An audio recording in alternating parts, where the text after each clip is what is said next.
Wow, congratulations, Atito. You know, I've always wanted to put on nangauni, put on makeup, you know, things like those. Very good thing. Hey, Atito, my friend. I thought you'll never find love after that, Joanne.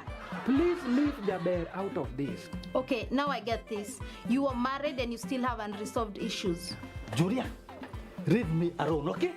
Laugh if you must. Laugh, eh? Ato kitaka kupiga duru, piga. Just don't let me see a fool in front of me. Inyanju, you said I'm laughing. Okay, you people are so unfair. Why does everybody think that I do not care what happened to you guys? Guess who the celebrity is? Atito.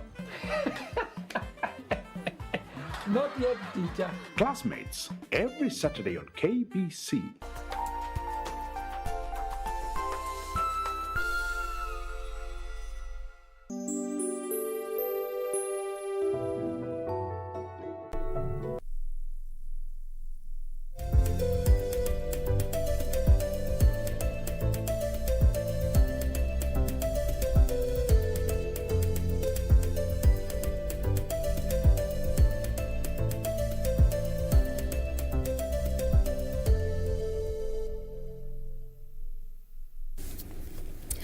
Good morning, karibuni sana to Good Morning Kenya. My name is Jane Wamboy Kamake. Glad you are with us this morning. It is, what date is it today, D? It is the 11th of November, Wednesday for that matter. Glad you are with us. Kama kawaida, we thoroughly appreciate you for making time to start your morning with us right here on KBC Channel 1. Such an amazing show coming up in not too long. On my end of things, I'm going to be having a discussion with a representative from the Agency for Disability and Development in Africa, just trying to understand how we can go ahead and, just ensure when it comes to inclusion involving persons who are living with disabilities are involved to the latter, especially when it comes to government processes, and just trying to address the challenges that have been there and how we can move forward to make it easy for them as part of the population. All that and so much more will be coming up right here on Good Morning Kenya.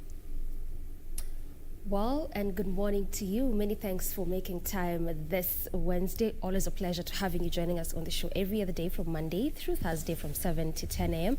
This morning on the roads, we'll be focusing on actually along Isili area. This is Isili First Avenue, and the reason why we'll be doing that is because there's been a lot of works, especially by the Nairobi Metropolitan Services, to ensure that they clean up this specific place and area, simply because the garbage they are in, public vehicles using the designated lanes for pedestrians to park has been resulting to heavy traffic flow on that specific area, which goes all the way to Juja Road and also to the other side of Jogo Road. So in addition to that, we shall also be looking at which other areas NMS has ensure that at least they do away with all this garbage, cleaning up the areas to make it easy for vehicles, both public and private, as well as pedestrians. That is what we'll be looking at this morning. Remember that when Major General came in office, he mentioned that in the next 100 days, at least he would have ensured that major estates here in the city specifically, all these issues of heavy traffic flow and all this issue of garbage will be done away with. So this morning we do that. We're actually going to check and see, has this really come to fruition, and what kind of impact has this had on the traffic flow on this specific areas where at least they've completed this work. So that is what we'll be looking at this Wednesday when it comes to traffic, and also some of the works that at least they have done therein. Many thanks for making time. My name is Doreen Arange. All right, and before we actually get to delve into the day's program, Harambee Stars versus Comoros is happening tonight at 7 p.m. and it has actually been given highlight or rather prominence on both dailies. At least I have a copy of the Standard and the Daily Nation. And at the back right there, you can see Mule as well as the other Harambee Star coaches saying, we respect Comoros, but we don't fear them. Leoni Lede. We respect them, but we do not fear them. Yes. That is a good sign of courage. Absolutely. And this game is going to be coming live on KBC at 7 p.m. So you definitely don't want to miss out on that. It's a game and ile kuchocho imekuja nayo, ile anticipation iko nayo, the excitement that is surrounding this, and of course we are hoping the boys are going to bring this home. Yeah? Ama vipi? Yeah. Nasikia the next time prediction yangu ni gani? Mule ashasema we are not scared. We don't fear anything. Atuogopi Anything. Sasa prediction yangu si ni Harambee Stars all the way. All the way. At least katatu nne mtungi hivi. All that and so much more will be coming up. And of course, we're going to be having a look at the Daily Nation as well as the Standard and the Star newspapers this morning to also see what else has been captured on the different dailies as we get started with in the headlines. But first, a quick breather. We'll be right back.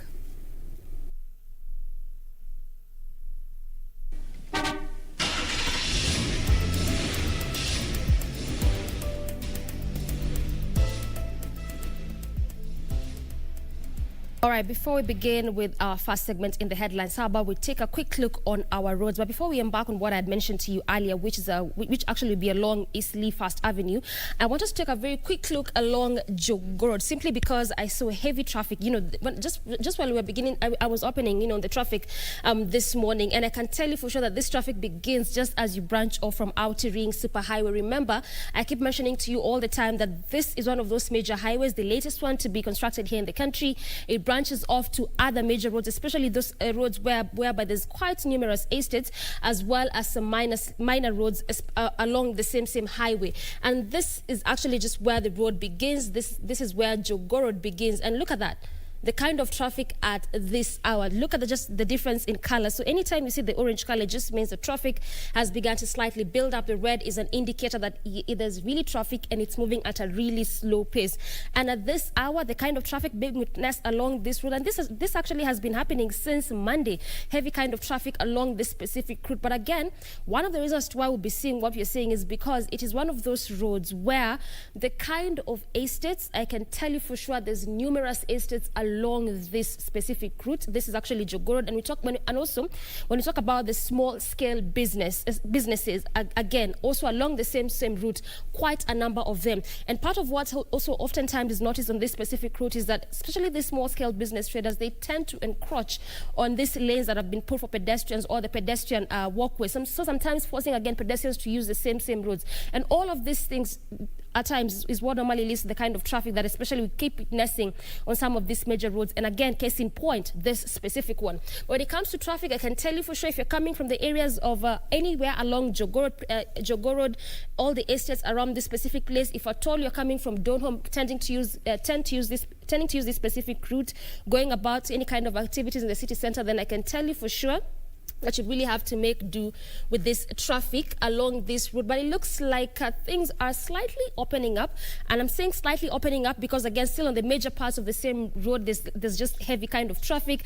And where traffic is really, the heavy kind of traffic and not moving at all is actually just when you begin from, this is around Uchumi Supermarket, coming all the way to the city center.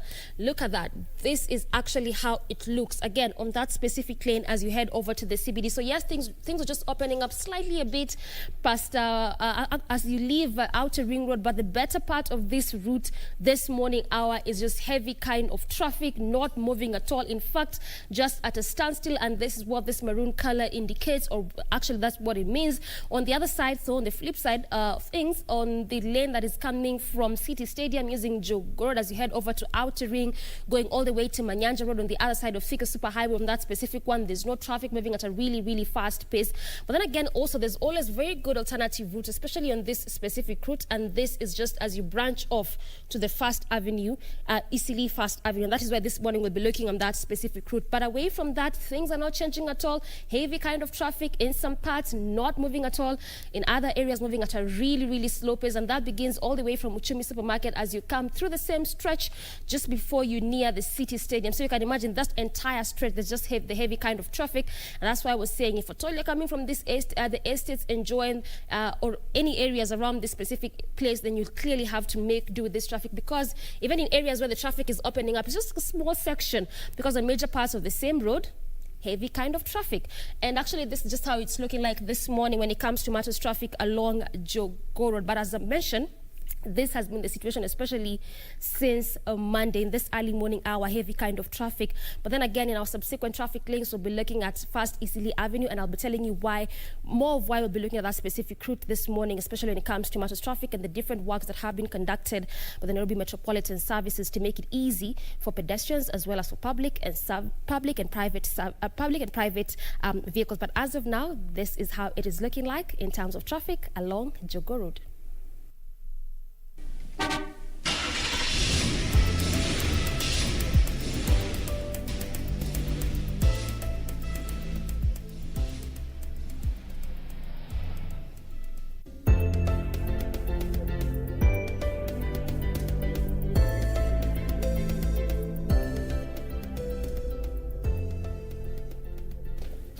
All right, hashtag Good Morning Kenya at KBC Channel 1, at Jane Mboy, at Doreen Arange are our individual handles. And you can also keep talking to us. Let us know where you're watching us from, how the roads are looking on your end, as we try to let you know what is happening from what we can see from our smart screens right here. So right now we get into our first segment for the day. This is In the Headlines, getting to have a quick look at the different dailies this morning. We have the Daily Nation, the Standard and the Star newspapers with us this morning. And starting with the front page of the Daily Nation, that is how it looks like this morning. The main header there, all about the BBI conversation. Uhuru and Raila cornered. Why are they cornered? In brief, it talks of how the governors and county assembly officials are now giving the two leaders an ultimatum, and they say to set the stage when it comes to the success of this referendum bill. They have put out their wish list, but with a rider: meet our demands or else. We'll be getting to the details of that in not too long. Also looking at the main picture there in on the front page of the Daily Nation this morning. This is in regards to what was happening yesterday as the commuter train, the Nairobi commuter train was being commissioned. And the picture therein, we have His Excellency President Kenyatta. We have a Transport CES, James Macharia. We also have NMS boss, that is Mohammed Badi, as well as a Railways MD, Mr. Philip Maingi, at the Nairobi Central Railway Station just before the train was commissioned. And another main story there on the front page of the Daily Nation, this is in regards to a video that has been circulating on social media involving the CS for Education, Professor Magoha. And he just talks of how the CS has been put on the spot after that video showing him insulting the county director in Uasin Gishu went viral. And the public has come out to express their fair share of rage and anger, with some actually demanding, and this is also part of the teachers' union, demanding that he be fired or he resign because of his what has been termed as arrogant behavior when it comes to another senior official under his docket. I will be giving you details of that in not too long. At the top there we have Tanzania's Tundu Lissu flees to Europe. A politician is now escaping a crackdown. All that and so much more coming up. And getting to have a look at the Standard this morning. That is how the front page looks. The front page of the Standard newspaper this morning. Starting from the top right there, 7 CSs and 11 governors among big fish in Haji's net. This also is in line to what the president had directed Haji to do when it comes to concluding these graft cases that have been dragging for so long. And of course, in the recent past, we have been hearing some big names being mentioned. And now Haji has his eyes on 11 governors and others, 11 CSs rather. No, 7 CSs and 11 governors. Pardon me. Season of blackmail. That is the main header there on the front page of the Daily Nation, still concerning the BBI report and the demands that governors are now putting forth. And now it has been called as the BBI madhouse by the Standard newspaper this morning, as confusion and doublespeak are aplenty as politicians scramble for positions of influence when in the handshake report. And now elected leaders are making outrageous demands when it comes to offering the support for reforms with little dividend for mwananchi on the menu. And just in brief, what has been highlighted here on the front page in regards to what the governors want when it comes to them supporting the BBI report. One, they want all monies that are held by parastatals that perform devolved functions to be transferred to counties. IEBC functions devolved so that elections are managed at county levels. 3, they want to not be forced to appoint women as running mates. 4, post of a deputy minister to be introduced and appointed from Parliament. And 5, not to be held criminally responsible for the loss or wastage of county resources. What did Deputy President and Raila Odinga have to say about this? I will be letting you know in not too long, and as well as that particular story about the Nairobi commuter train has also been featured on the front page of the Standard newspaper this morning. Right, and keeping up with the front pages of the different dailies that we have this morning, coming to the Star, there's still that story of the DPP with the main caption just reading, Haji, Kenyans stole 224 billion shillings in 3 years, actually since when the Jubilee government came back into office for the second term, saying that 7 cabinet secretaries, permanent secretaries, 11 governors and 22 parastatal chiefs charged with corruption since 2017. This story has been well fleshed out from page 4 through 5 of the Star. We'll be embarking on that just in a few. Again, also the story of the commuter train, where history as Kenyatta, that is President Kenyatta, launches Nairobi rail services, saying that the president flags of the diesel multiple units for commuter services. This is after unveiling the refurbished Nairobi Central railway stations since yesterday. And again, all of this is just to ease on the traffic flow, especially here in Nairobi, and even most especially around Eastlands area. This again is just part of what came out yesterday while he was launching this new commuter train here in Nairobi. At the top of the page of the paper is one interesting rather sad story, and this is for the pork lovers. The story just says, deadly delicacy. Why wet fry pork may cause you epilepsy. Actually, this is a story, of residents of Kiambu County who some of them were, got this disease because of this wet fry pork. But then again, we'll be giving you details of that in a bit. At the bottom end, matters to do with BBI and lawmakers, as it says that lawmakers clash over 16 new MP slots for Nairobi in a BBI report. Also matters to do with the Nairobi governor. Remember that since, again, when the Major General was appointed in office, there's been a bit of tussle between him, between the Nairobi governor and the Major General. And this just mentions or says why Nairobi Governor Sonko is so publicly furious with the president. So what makes him to be very furious with the president? What are the things that causes him to be this way? Again, we'll be giving you details of that in a short while. At the farthest end, still at the bottom of the paper, urban courts digitize while rural ones lack power and internet. Just talking about the divide when it comes to matters internet between the urban dwellers as well as the people in the rural parts of the country. And that is how the front page of the Star looks like this Wednesday. Right, let's now get to the juice, the flesh of the different stories. And we start with this particular story involving CS for Education, Professor George Magoha. And just to briefly go over this story, this video clip of Magoha bullying, quote unquote, a junior has sparked so much outrage. And this video was put out on social media last week on Friday. And in that particular video clip, we can see Professor Magoha. He had made an impromptu visit at the Langas Primary School in Eldoret, and he seemed very visibly and wildly enraged when he was speaking with Uasin Gishu County Director of Education, that is one Dr. Gitonga Mbaka, whom he calls a complete fool in the full glare of cameras, teachers, and other officials.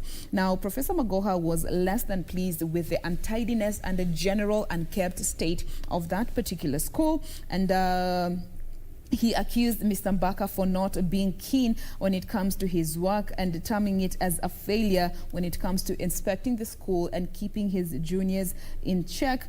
He further on went to what seemed interesting from that video is that he had no idea who Mr. Mbaka was, because he can clearly be heard asking, "Na huyu ni nani? Who is this?"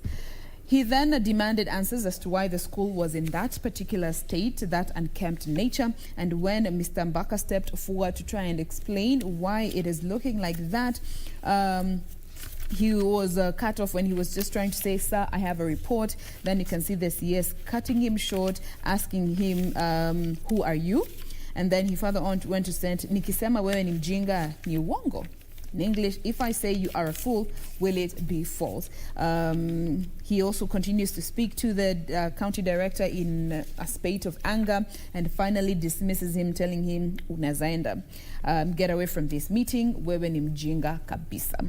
Now, this video has sparked so much outrage from different people across the population. We have seen teachers' unions coming together saying that this is uncalled for, it is disrespectful, it is very an insubordinate way of going about when it comes to dealing with juniors. And they are now saying if he doesn't apologize, he should resign or be fired by the president, because this goes to demoralize the staff. And here we can see one, Mr. Milemba, who was quoted saying staff morale is low in both ministry and staff rooms across the country, with officials and teachers feeling harassed and intimidated by the CES. Only an ambiguous public apology from Professor Magoha will calm the matter. And if he doesn't do so, he should resign, or the president should come into the matter and fire him, because he cannot be running the ministry like that.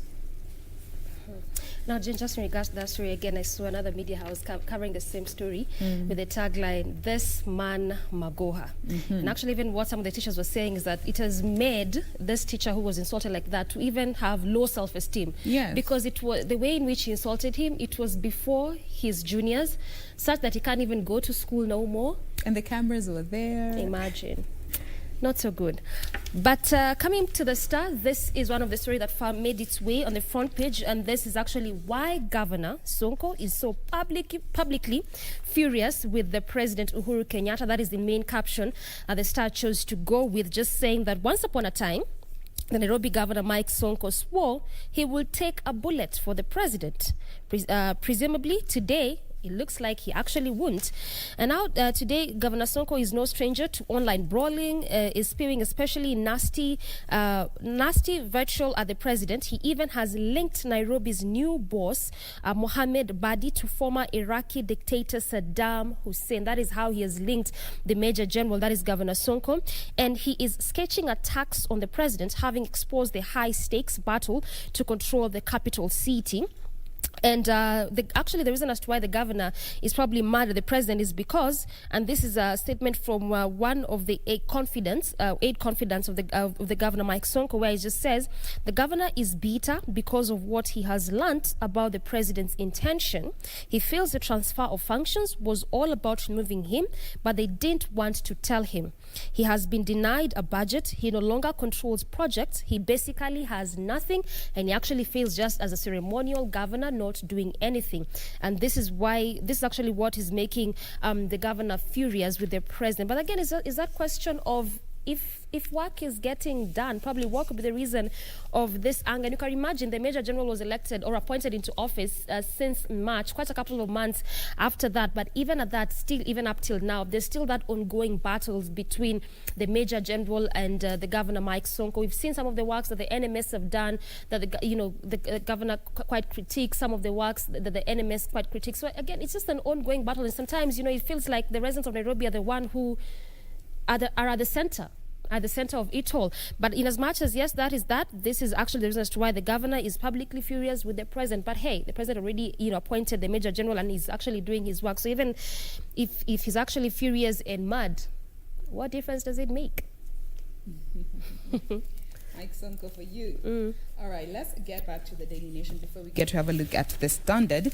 And this is in regards to COVID-19, the state of COVID here in our country. So concern now continues to keep going up here in Kenya as we recorded the third highest rise in cases. And this is what happened yesterday when we had a total of 1,344 new cases from a sample of 7,162 that were tested within the last 24 hours.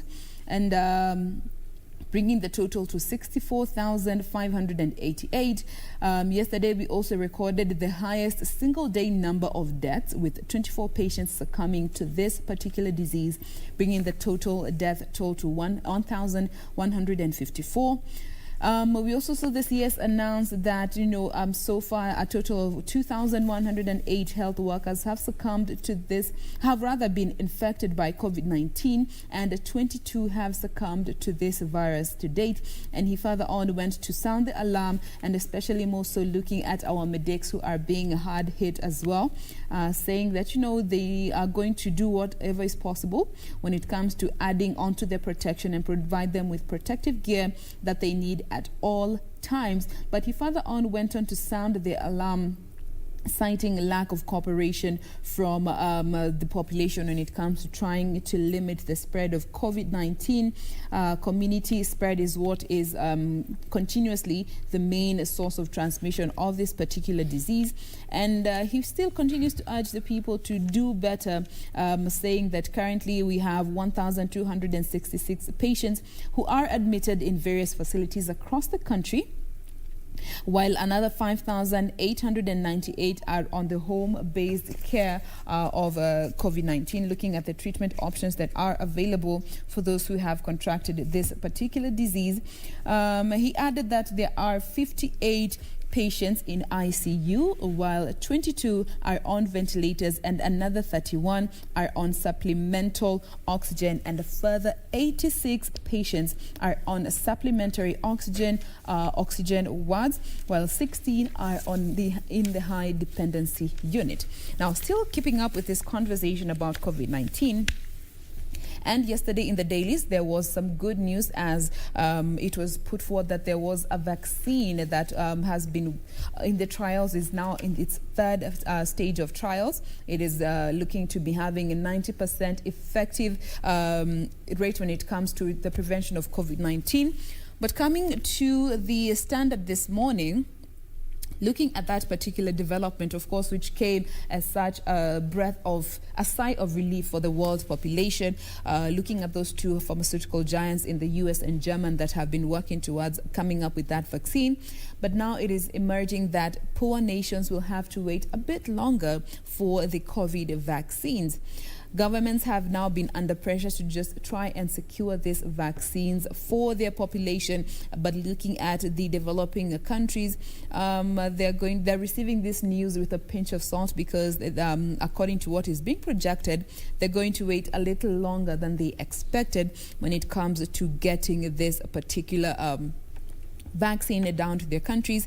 And looking at COVAX, which is led by a World Health Organization, Gavi and KP, as well as the vaccines pillar, they say that they recognize that governments have been under pressure to secure this vaccine, and they are doing all that they can to try and secure and also make this vaccine available to populations where they are not financially able to do so by mid-2020, and they are looking to employ to raise about $2 billion through donors, philanthropies, as well as the private sector by 2020, so that 92 lower middle and low income economies can be supported to acquire this vaccine for their populations.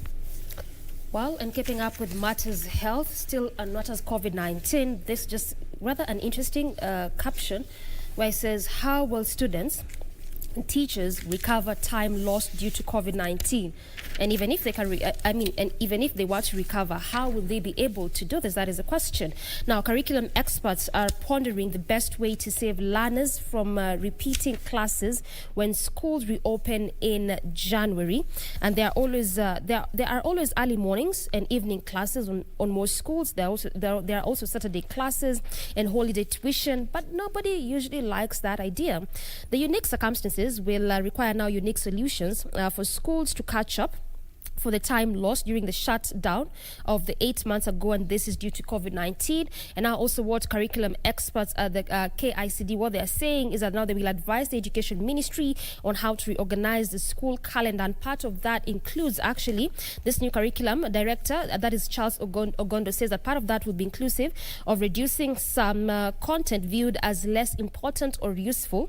That won't be an option, meaning that actually to be part of the things that they will consider, at least least to ensure that learners can be able to recover. So part of the content that they will consider as not quite useful, they'll have to scrap that. Of course, this article has well highlighted all the other things that the ministry will be able, are planning to do, at least to ensure learners catch up due to the COVID-19 and how they were affected this during their learning time. Still keeping up with matters health, this is one again, rather a sad story, where Kenya loses one child to pneumonia every hour. So if you have 24 hours in a day, you can imagine how many children are being lost just in a single day due to this disease. And this is whereby Kenya loses a child to pneumonia every hour, nearly 9,000 every year. This is actually a recent data from the Ministry of Health saying that, in the country we lose at least we lose a child every other hour. And they say that this disease is the leading killer among under 5s and accounts for 15% of all deaths of those under 5 children. The ministry says only 67% of these children with the disease are taken to health facilities for care and treatment. And even at that, not all of them are able to survive. And so as Kenya joins the World Pneumonia Day celebration tomorrow, experts have now called for caregivers to seek treatment for children who exhibit pneumonia symptoms. They've also well highlighted some of those symptoms. You can find all of that in this particular articles, and also part of what they're urging caregivers and parents is at least to take these children to hospital all the time to be tested and checked. All right, so from that particular story concerning our children and pneumonia, it is one of the consequences that we are seeing coming out of this COVID-19 pandemic, looking at other diseases, or rather non-communicable diseases, as well as communicable diseases that have been on a rise since COVID-19, given the shift of attention when it comes to matters health. But we are here to let you know what has been captured on the different dailies. Do stay with us. We want to take a quick breather. We'll be right back with more of what is in the headlines. Do stay with us. We'll be right back.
The 2021 Africa Cup of Nations brings us home to another exciting qualifier where Harambee Stars host the Colasantes of Comoros Wednesday, the 11th of November at Kasarani. And that goal! And it is a goal! Coming on exactly 34 minutes, Johanna Omolo. Watch it live and exclusive on KBC Channel 1 at 7 p.m. as we continue to showcase Africa's best on your true sports partner. Tonight on KBC Channel 1. See me yummy man, he me really yummy man. See me yummy man, he me really yummy man. Say ooh. African kings and queens, and the young ones in between. We love Majesty and we love King Selassie. 100 on the highway, I ain't taking no calls on my struggles in the rearview mirror. That's the burn. We've been through this before. Once we go through this again, it would be a tragedy if we can't learn from the past. Yo, muniitisha mtu wangu na tukawapatia. Mwenzako I feel so good, pindi nikikuona.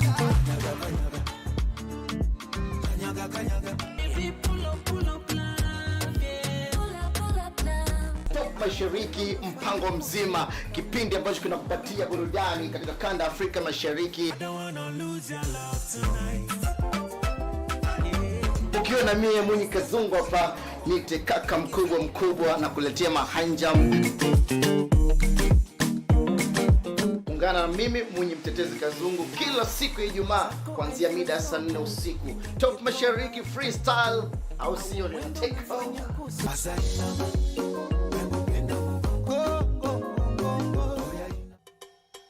Two lionesses struggle to cohabit. Because I'm not going to stand here and be compared to some... Hey, Nancy, don't try me. As the coastal vacation brings Nancy and Joe closer. Nancy, you are full of surprises.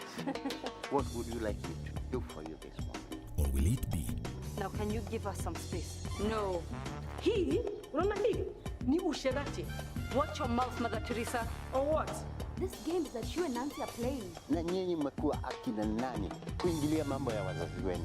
Stringed, making a comeback. Hotter. You're just gonna stand there and stare at us? How do you think things will end up here? This is a conversation between your father and I. Sometimes it would be good if you would just stand your ground. Wait, Mtoto, wait. What happens between me and Mama Paul is none of your business. Bolder. You know Mama Paul is leaving you. So what? What? I'm done being your puppet and dancing to your tune and manipulation. We called the clients and told them that your court is shut us down. Only on KBC Channel 1. Fridays at 8:30 p.m.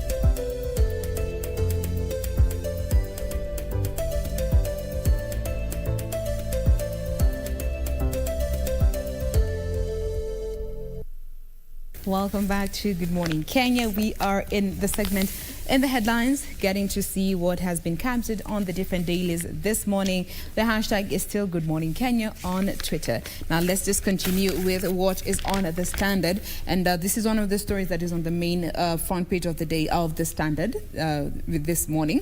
Involved the graft cases that President Uhuru did tell DPP Haji to just go ahead and hasten this process and close them. And now the office of the DPP says that they have high-profile cases that they are looking to close soon, with some big fish names being caught in Haji's net.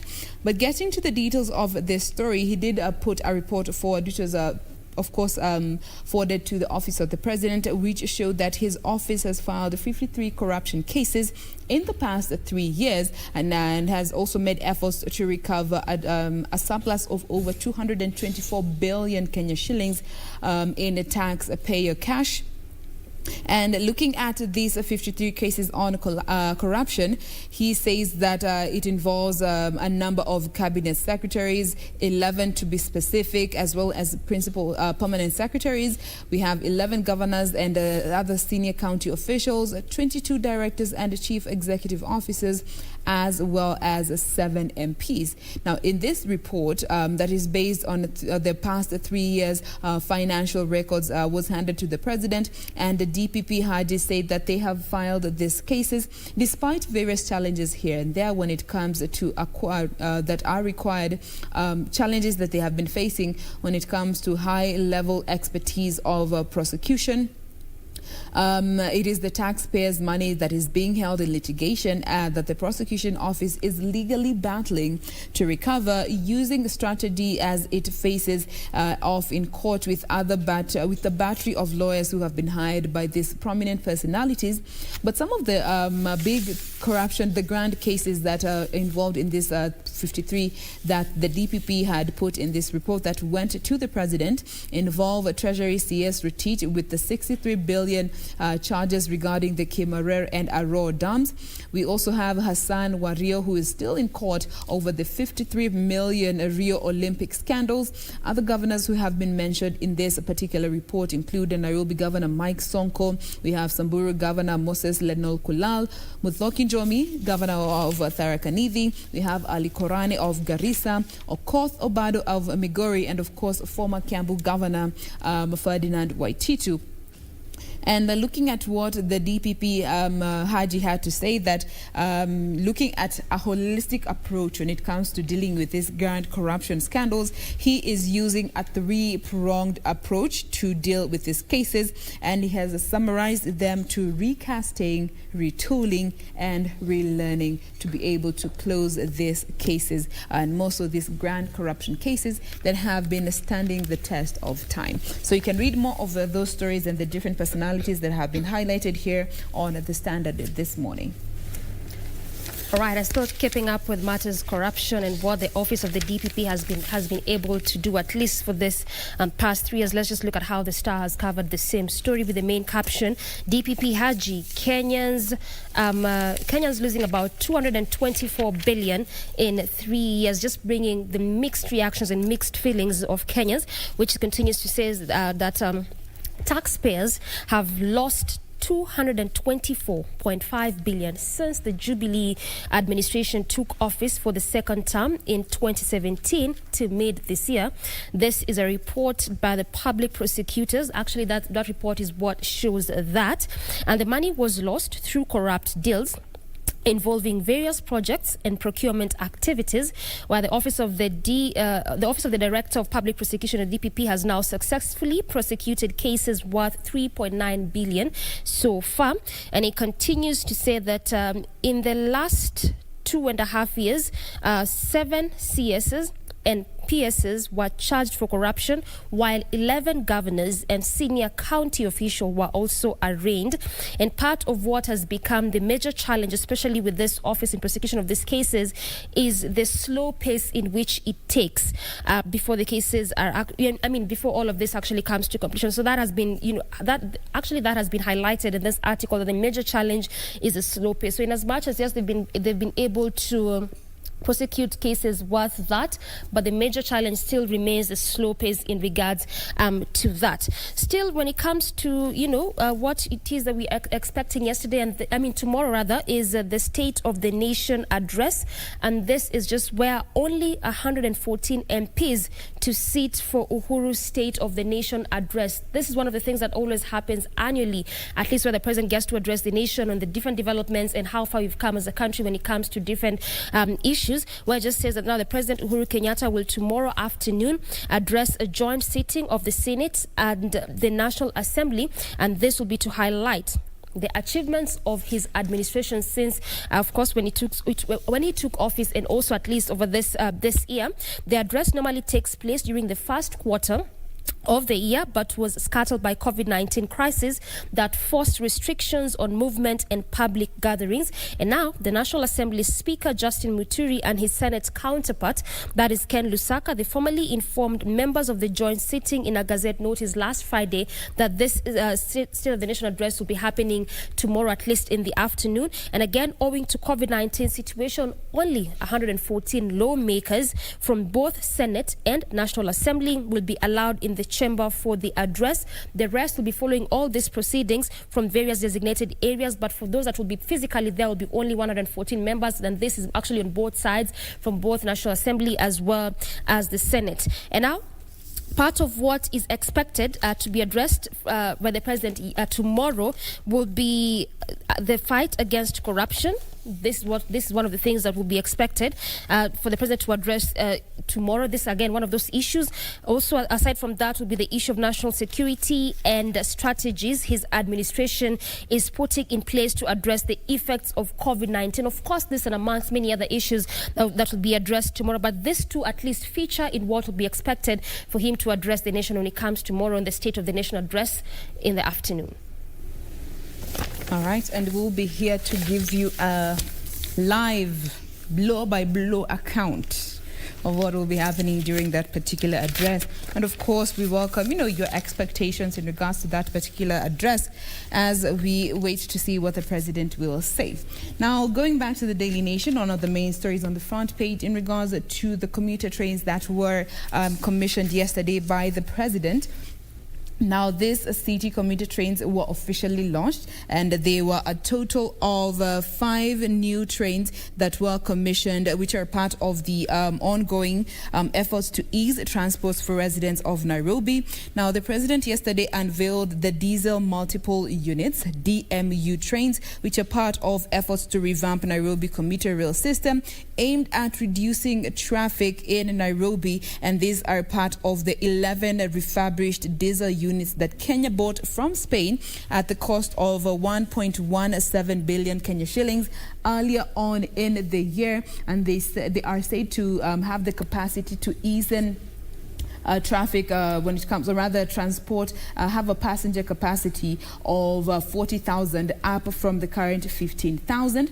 They comprise 4 coaches that are capable of being driven from either direction and will be operating as of today, and they will be plying 10 modernized railway termini, including Syokimau, Makadara, Pipeline, Donholm, Imara Daima, and Embakasi Village. Now, he launched this diesel trains yesterday, just to efforts again to boost the intracity rail transport and reduce on time that is wasted when it comes to traffic. And just looking at the figures that are mentioned, he actually, this is what the president said, that we lose between 80 million and 400 per month when it comes to traffic time, and there has been a need for a faster and cheaper alternative for this city.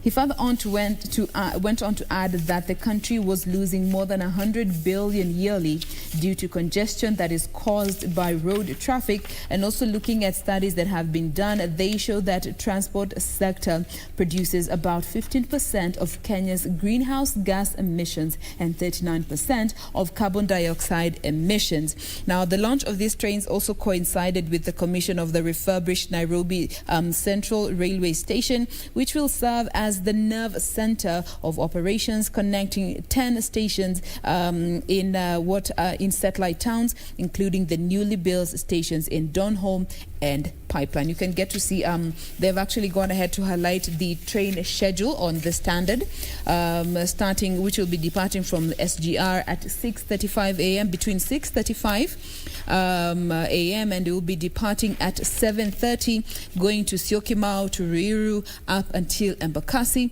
And the trains are currently operating in Nairobi to Imara Daima to Syokimau route, and we also have Nairobi, Githurai, Mwiki, Kahawa and Ruiru route, as well as Nairobi Embakasi route and Nairobi Kibera Kikuyu route. You can get to read more of that particular commissioning that was happening yesterday, and get to see all these new technologies that have come to just try and ease in this burden of transport in the city.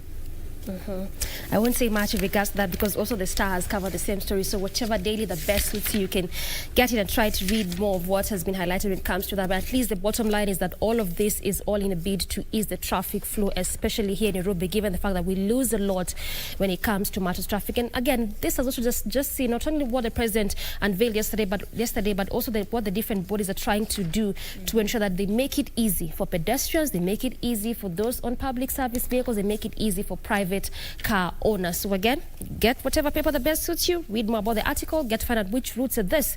That'll be the first beneficiaries of this commuter train. Now, coming back to the Star, remember that story that was on the front page of matters to do with pork meat for the pork meat lovers? Now, this is why this wet fried pork may be causing you... No, mko wengi. But get to hear this. This article just highlights why wet fried pork may be causing you epilepsy. So for those pork lovers, pay attention to see why wet fried pork may be causing you epilepsy. What are you doing wrong, when you're cooking this kind of meat? Now, a large number of pork lovers in Kiambu County are infected with pig tapeworm that causes epilepsy and even dementia. Now, researchers from Kenyatta University say in Thika, the top pork consumer in urban Kenya, with 6.3% of meat lovers are infected. Those infected said they love wet fried pork, the undercooked version that is popular in urban areas. Now, this is actually just a research that was conducted by Kenyatta University with a sample of about 63% of this meat lovers, and they're trying to bring out the reasons as to why it may be causing epilepsy.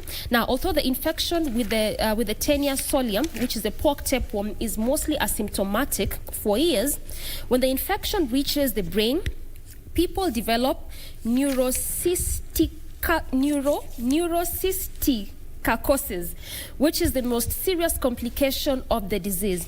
And all of this is associated with seizures, headaches, also associated with the manifestation of dementia. And this is what the research actually says. And the leading cause of acquired epilepsy in developing countries, the KU researchers tested stool from 384 people selected randomly around Thika between May 2016 and June 2017. And they came up with these findings. Of course, there's more in regards to that particular issue in this article, but the major reason as to why they say the leading cause of epilepsy as to eating wet fried pork is when it's not cooked. And they mentioned that the undercooked version of this specific meat is normally popular here in urban areas. So when you go to those meat joints, you're requesting and asking for pork, it's undercooked, and you eat it over time, that could be the reason as to why there's this kind of epilepsy that we are seeing. So for those pork lovers, ensure that it's properly cooked, well cooked, before you actually consume it. Wale watu wanapenda medium rare. Ndo hiyo sasa. Utaki epilepsy. Our ancestors did not discover fire to eat raw food. Oh, tunapia, they eat running eggs. I don't understand how people do that. And you see, actually, even from the article, see ati pork nimbaya. Yes. It's the undercooked version of it. And they've actually well highlighted it. The undercooked version is where the problem comes in. Nyinyi watu wa bad and bougie kukula medium rare. Si lazima tupike sana, ita lose taste. Who is medium rare? Hey, let us honor our ancestors and pika chakula. Vile inatakikana. So pork lovers, the problem is not us. It is those who undercook the meat. Exactly. All right, now let's come back to the Standard and look at what is happening in Mombasa. This particular story concerns our students who have been back to schools, and in Mombasa it is now coming out that there is an admission crisis as most schools close doors, especially to students who are in private schools. Public schools in Mombasa could be staring at what has been termed as a crisis from private schools that have gone out of business. And the education officials yesterday say that 139 public primary schools as well as the secondary schools in the county have limited capacity, especially looking at this time we are in with the COVID-19 restrictions that have been put in place. Mombasa Education Director Moses Makori said before the disease outbreak, most of these institutions on the island were under-enrolled. In his words, he said that I do not have the figures of how many vaccines we still have in vacancies we still have in public schools, but we had a space to accommodate some of the numbers that are coming in. He further on went to say that 98 primary schools as well as 41 secondary public schools had over 30,000 learners before the pandemic. Mombasa Education Chief Officer John Musava said that the county was now compiling a report of the private schools in the area that were struggling or have closed down altogether and looking at how they can best go ahead in helping the learners. And so far, the information on his desk is that 20 to 30 schools in Mombasa are struggling, but he is yet to get the exact figure to be able to establish a way moving forward. Now, he conceded that the institutions could be facing difficulties, especially looking at fees that they relied on and the finance to operate the schools. Also looking at the fact that not so many parents have cleared the fees that they owe the schools, and they have said they are saying to be running on fumes and they don't have the capacity to take on more students, especially those who are coming from private schools that have shut down altogether as a result of the pandemic. Speaking to this was also one Mr. Gwalala, who said that I had 200 pupils and 8 KCPE candidates, but I cannot reopen my school because my bills have accrued to about 1.5 million Kenya shillings. This includes county rates, wages, and other statutory deductions. This is just one of the principals who was speaking in regards to his school closing down in Mombasa. So that is the situation our students are facing in Mombasa County. Sad indeed. Now, coming to food security in the country, more that we've been actually experiencing short rains here and there over the past couple of months and even ongoing up till now. What it looks like is not going to be that good when it comes to next year. And this is what the Met Department just said with the main caption, Kenya told to prepare for drought next year. So even as much as yes, there's rains, there's a possibility for drought coming early January next year, where the weather experts have now warned Kenya and the rest of the Horn of Africa to prepare for a possible drought next year. The ongoing rains will peak this month, but cease early next month in most places. So actually not even till January, but since early next month, which is going to be in December. The World Meteorological Organization says the region, which is experiencing La Nina, will be drier than normal early next year. La Nina is often associated with dry conditions in East Africa and heavy rains in Southern Africa. Now, the WMO said there's 90% possibility the ongoing rains will be depressed and dry conditions will continue through March, possibly until May next year. So beginning December, all through March, up until May next year. And this added to the existing impacts from the desert locust invasion and may add to food security challenges in the region. That is what the report from the WMO said. So yes, in as much as we'll be experiencing drought, not forgetting the issue of locusts, and all of this will have a negative impact when it comes to matters food security here in the country. So yes, it's just a report for us to be well prepared and to know what it is that awaits us come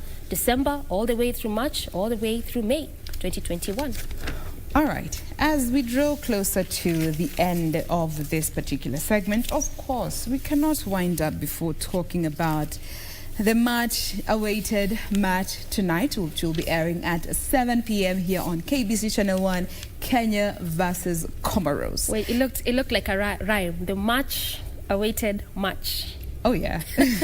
That will be airing today at 7 p.m. here on KBC Channel 1. And just looking at how it has been captioned here on the Standard, at the back it says, Mulay, we respect Comoros, but we don't fear them. Okay? All right. Now, let's look at how that story has been captioned here on the Daily Nation. Same story, different approaches. On the Daily Nation, it says, Mulay keeps it calm in the face of severe threat from Comoros. Severe threat. Anyway, I'm not the editor.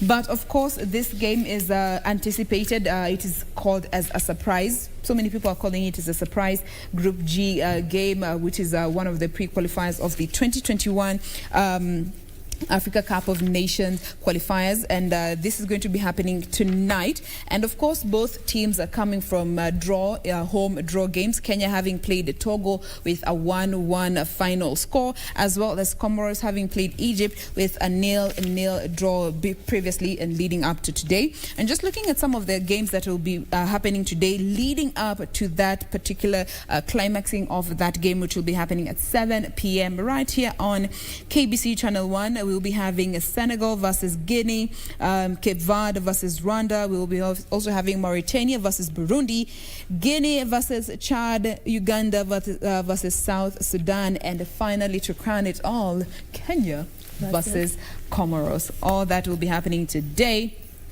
So you definitely don't want to miss out on that particular game involving the Group G. And we also want to know what you guys expect from these games. You know, my predictions, nini. Of course, looking at our teams, we have seen here on the standard all the 4 coaches seem optimistic. Twahir, Ken Odhiambo, Mule, as well as William, they're all looking very enthusiastic, very upbeat, hoping our boys will put up a good game. And of course, we have seen so many people, we're always quick to criticize what our boys are not doing right or when they lose matches, but it is about time we just put away history and just support our boys looking at this game that they're going to be playing today, because pressure is real. Pressure is real. And you see, while you were reading the story, I was busy looking for how the Star has covered the story. Yes. Really trying to see. I wasn't finding any, but hey, ndio hii sasa. Actually, the Star says that Stars, which is Harambee Stars, ready for Comoros clash. So really, there's a lot of, if I can say, we are so optimistic about this match. And there's just like a bite here saying that returning Harambee Stars, Arnold Origi believes the team has the potential to edge Comoros and breathe life back into their 2022 Africa Cup of Nations qualifying campaign. And you see, one boy, when you say that we are so quick to criticize, you know, sometimes these are some of the things that lead to failures, because when you criticize a lot more often, then you don't even give you don't give this people a chance to even prove their worth. Yeah. And it looks like there's a lot of, if I can say, optimistic and positive mind in regards to this match. So why can't we just give them, you know, the belief and believe that actually they're going to make us proud? For me, I'm hoping that, you know, they will, and I believe they will, because they seem optimistic, and everything just highlights the kind of positive mindset when it comes to this match and what it is that we are expecting. But one thing I love about Kenyans is that when it comes to tunapigananga sana huku ndani, but when it comes to international battles, we put that all aside. And we are there for each other. There for Kenyans on Twitter, Kenyans on football matches. I know for a fact that we're going to be supporting our team. This will be happening at the Moi International Sports Center, and it is going to be airing only live here on KBC Channel 1. And also speaking to this was Mr. Mule, who said, and I'd like to quote him, "It is just like any other normal day in the office for me. I am excited and looking forward to the game. Of course, I anticipate a lot of things, but above all, I want a positive result from the boys." And a positive result is what we hope for as a nation. So 7 p.m. Leo, only on KBC. If you'll not be able to make it to the stadium, don't worry. We got you. We got you. So you definitely don't want to miss out on that match. Remember, these are 2021 AFCON qualifiers. So let's hope our boys bring this home. Let us support them. And regardless of the results, they still remain Team Kenya. Ama vipi? Positivity kwanza is the key. Absolutely. Well, with that, we've come to the end of this segment in the headlines. Thank you so much for staying with us this far. We have been looking at the Daily Nation, the Standard newspaper, as well as the Star. I believe you are now better positioned to decide which copy best resonates with you, and you know which one you want to go ahead and grab as we get to see the different stories as they have been captured. We take a break. We'll be right back with more of what we have in store for you. Don't go too far. This is Good Morning Kenya.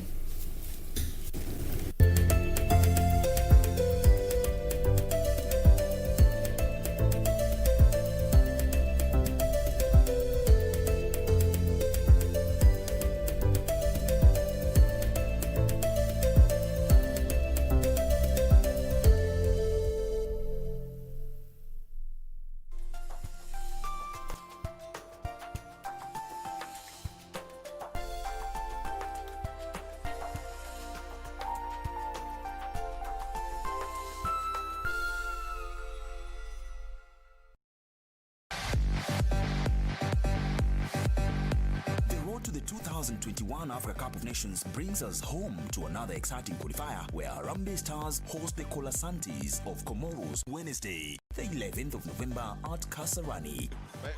And that goal! And it is a goal! Coming on exactly 34 minutes, Johanna Omolo. Watch it live and exclusive on KBC Channel 1 at 7 p.m. as we continue to showcase Africa's best on your true sports partner.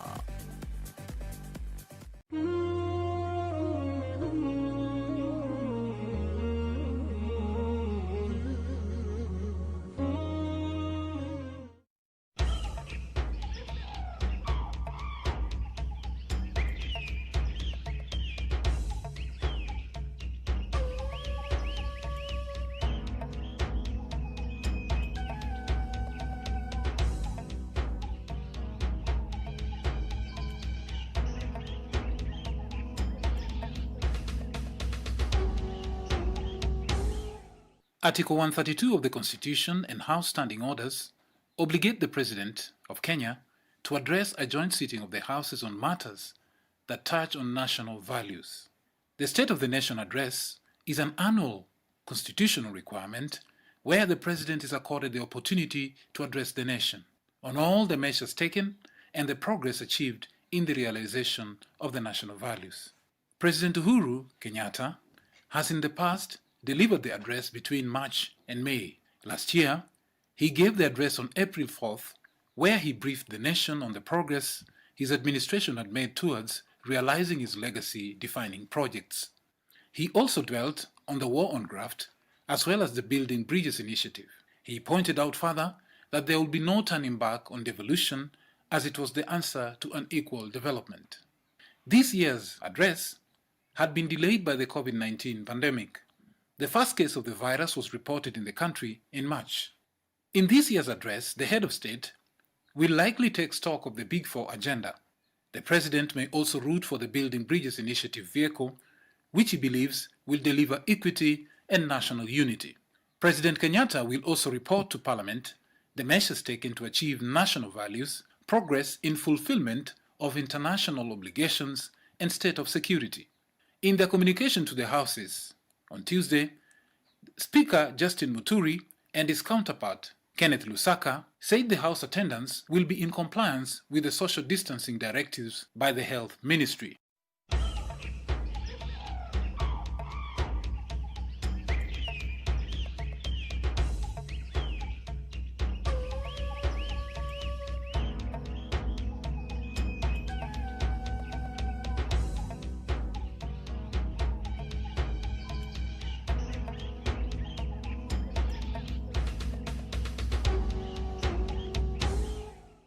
KBC, in collaboration with the Kenya Institute of Curriculum Development, is broadcasting enhanced out-of-class learning on radio, television, and online. Catch the lessons every weekday on KBC Channel 1 from 2 to 4 p.m, on KBC English Service and 15 FM from 9:15 a.m. to 5 p.m, and Radio Taifa from 10 a.m. to 11 a.m.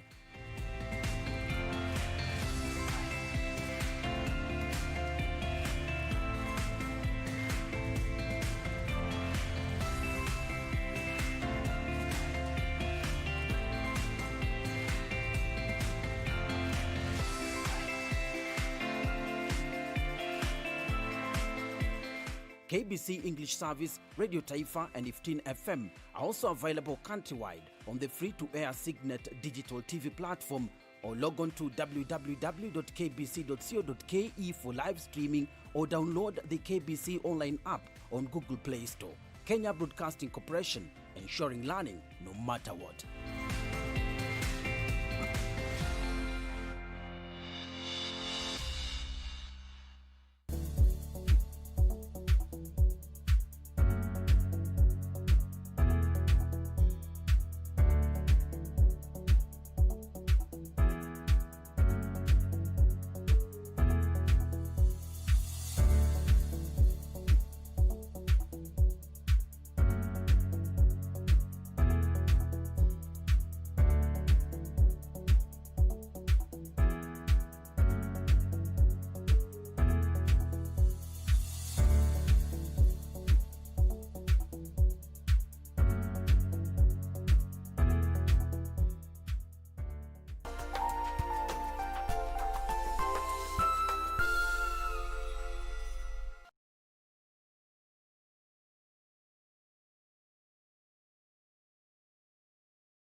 For now, before I can tell you more about what I had mentioned to you earlier, this is concerning the first East Lee Avenue and what the NMS is trying to do, that at least to decongest that specific area and also reduce on the traffic flow therein. Before we get into all of that, how about we just look at the traffic flow on Jogoo Road, given the fact that the first hour, it didn't look that good at all, and this is actually just from the Uchumi supermarket as you head over to the city center. So how about we start from the city stadium roundabout, going all the way to the other side, actually, like on the opposite direction, and look at how it is looking like. Really bad.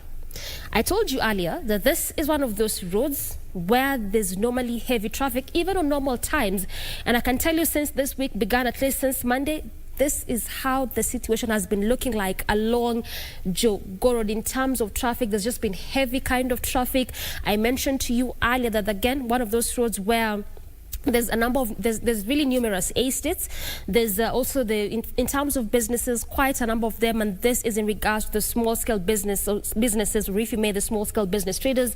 And also part of the bigger problem is usually when this small-scale business traders encroach to the lanes that have been well designated for pedestrians, or if you may, the pedestrian walkways, sometimes forcing pedestrians not to use their designated lanes, but to end up, walking on the same roads where it's used by the vehicle. So sometimes that would lead to the kind of traffic that we would witness on this specific route. And look at this. This is the city stadium roundabout just before you get to the city center. And as you come to Jogoo Road, this is actually as you come to the estates, and the entire roundabout is just heavy kind of traffic. In fact, on major parts of this roundabout, as you branch off to Lusaka Road, the kind of traffic really unbearable because it's moving at a really slow pace.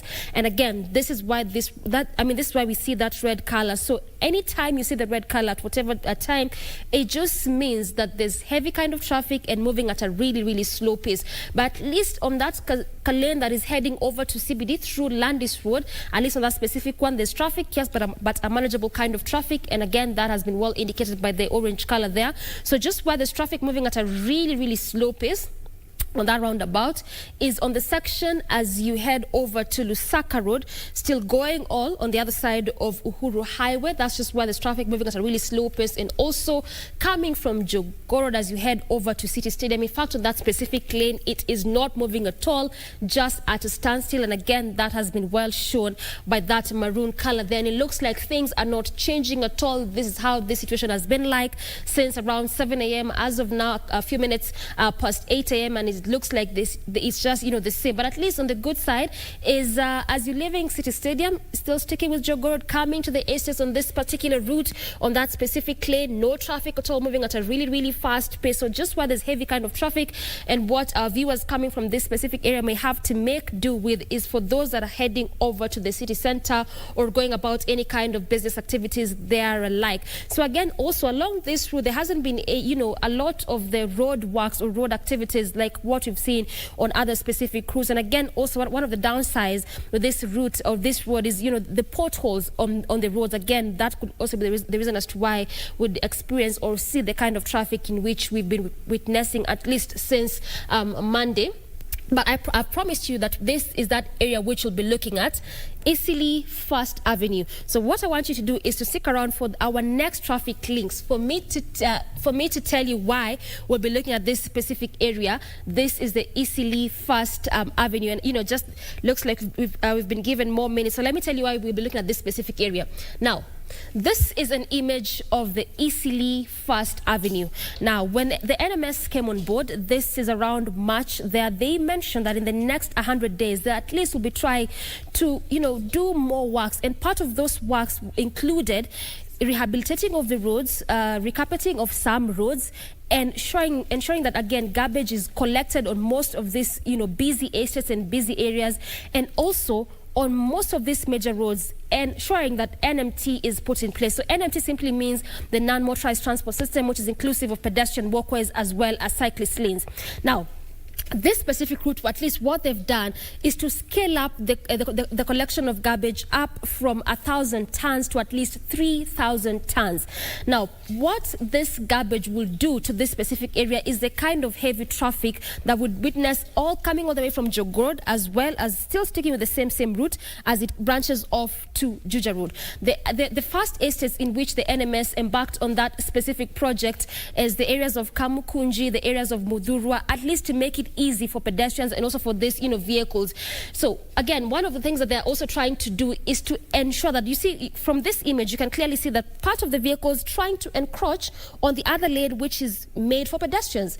So when I talk about NMT, I simply mean the non-motorized transport system, which is to make it easy for pedestrians as well as cyclists, so that, the major roads such as this remains for public and private vehicles as well. And the other side, can be used by pedestrians as well as cyclists. So again, part of what they're still trying to do in this specific route is to ensure that, these vehicles that are using the pedestrian walkways as well as cyclist lanes can have their designated areas where they can park, at least to make it easy and reduce on the traffic flow, because what they also mentioned is that this area is one of those busy commercial hubs. So again, what we will do in the next link up segment, I'll be telling you what it is they are doing and which areas specifically they have put in place for these vehicles to be parking, as well as which areas they are bus terminus, at least to make it easy for pedestrians or for residents from Eastleigh, and also to reduce the traffic flow on that specific route. But at least when it comes to matters traffic, that's how it's looking like when it comes to Jogoo Road as of now. Jane. Right, thank you for that. But after that, how dare you? But we'll keep updating you on what is happening across the different roads of the city this morning. Now, we want to get started with the day's discussion, and this first discussion is all about inclusion, and most so revolving around persons with disability. When it comes to public participation, and especially involving government processes and involving just persons with disabilities, has always been a problem. But how do we deal with this situation in a progressive way, such that we make one step forward as opposed to making one step forward and two steps back? That is what we want to talk about this morning, and we have two guests with us to help us better understand where we are and what more we need to do as a people. And starting with the lady to my extreme left this morning, we have Angeline Mukuche, who is the chair lady of the Leadership Empowerment on the Disability Initiative. Karibu sana, Angeline. Thank you.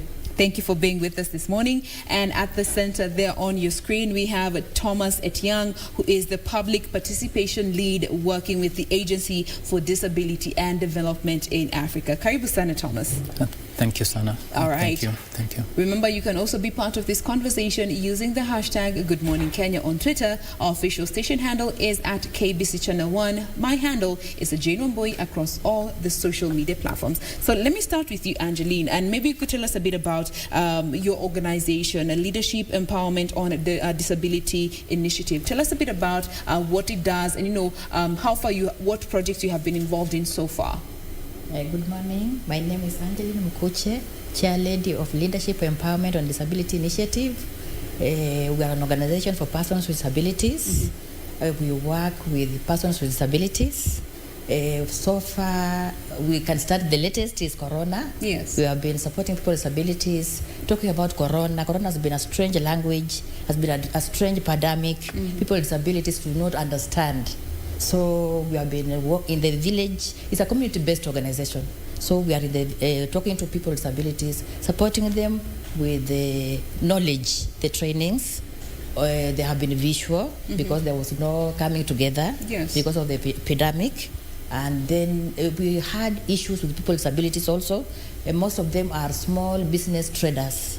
So as they went away from their businesses with the message, stay at home. So it was difficult for them. So we have been supporting them with the food items, masks, and just talking about Corona. All right, just try and get the information out there. Yes. All right, let's come to you, Thomas. Maybe you could tell us a bit about the Agency for Disability and Development Africa. Okay, thanks, Jane. The Agency for Disability and Development in Africa has been working since 2011. And the organization primarily works with persons with disabilities in 7 counties across the country. And our main focus area include community-based inclusive development. We have inclusive education. We have inclusive disaster risk mitigation. And then we have research and development. And this one we do using the social innovative approach. So in terms of what we've been doing, at the moment we are working with the county government of Machakos on some education projects. This is in partnership with also the Ministry of Education, the Directorate of Special Needs. We are also working with the county governments of Nairobi, Kitui, Makueni, Kajiado, Nakuru, and Kiambu on issues of public participation, basically to see the extent to which persons with disabilities will be included in participation spaces, not just from a position of charity, but then taking the perspective that persons with disabilities are equal players within the society. In the decision-making process? Yes, exactly. All right. And I want to come to you, Angeline. Looking at this particular issue of inclusion, we've always had these conversations about persons with disabilities not being involved in the decision-making process. But I want to hear from you, looking at what you have seen, particularly leading this initiative, what is the situation on ground when it comes to being a part of the decision-making processes on all matters ranging from government issues, local matters, awareness levels, and all that? Thank you. We, people with disabilities, we have been left behind. One, we don't get the information on time. Two, there's a lot of accessibility issues, movement. People with disability, maybe the meetings have been talked about. We are moving around maybe in the nearest town to get your information. So movement becomes a problem. Communication is a problem with people with disabilities, and then the information comes in late. So we get the decision has already been made.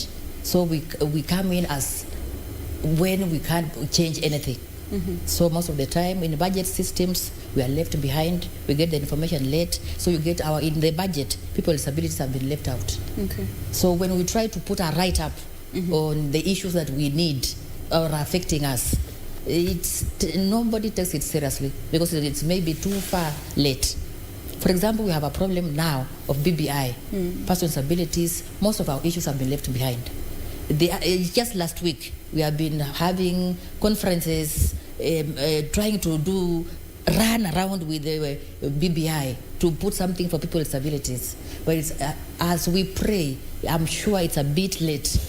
The initial stage of the groups that was installed for people with disability, the team that was to do BBI, people with disabilities were left out in the initial stage. So representation was a problem, and also looking at this particular example. So by the time now the team was working in the counties or working around Kenya, we only had institutions of persons with disabilities to have write-ups, so which may be taken in or may not be understood or may not be taken seriously.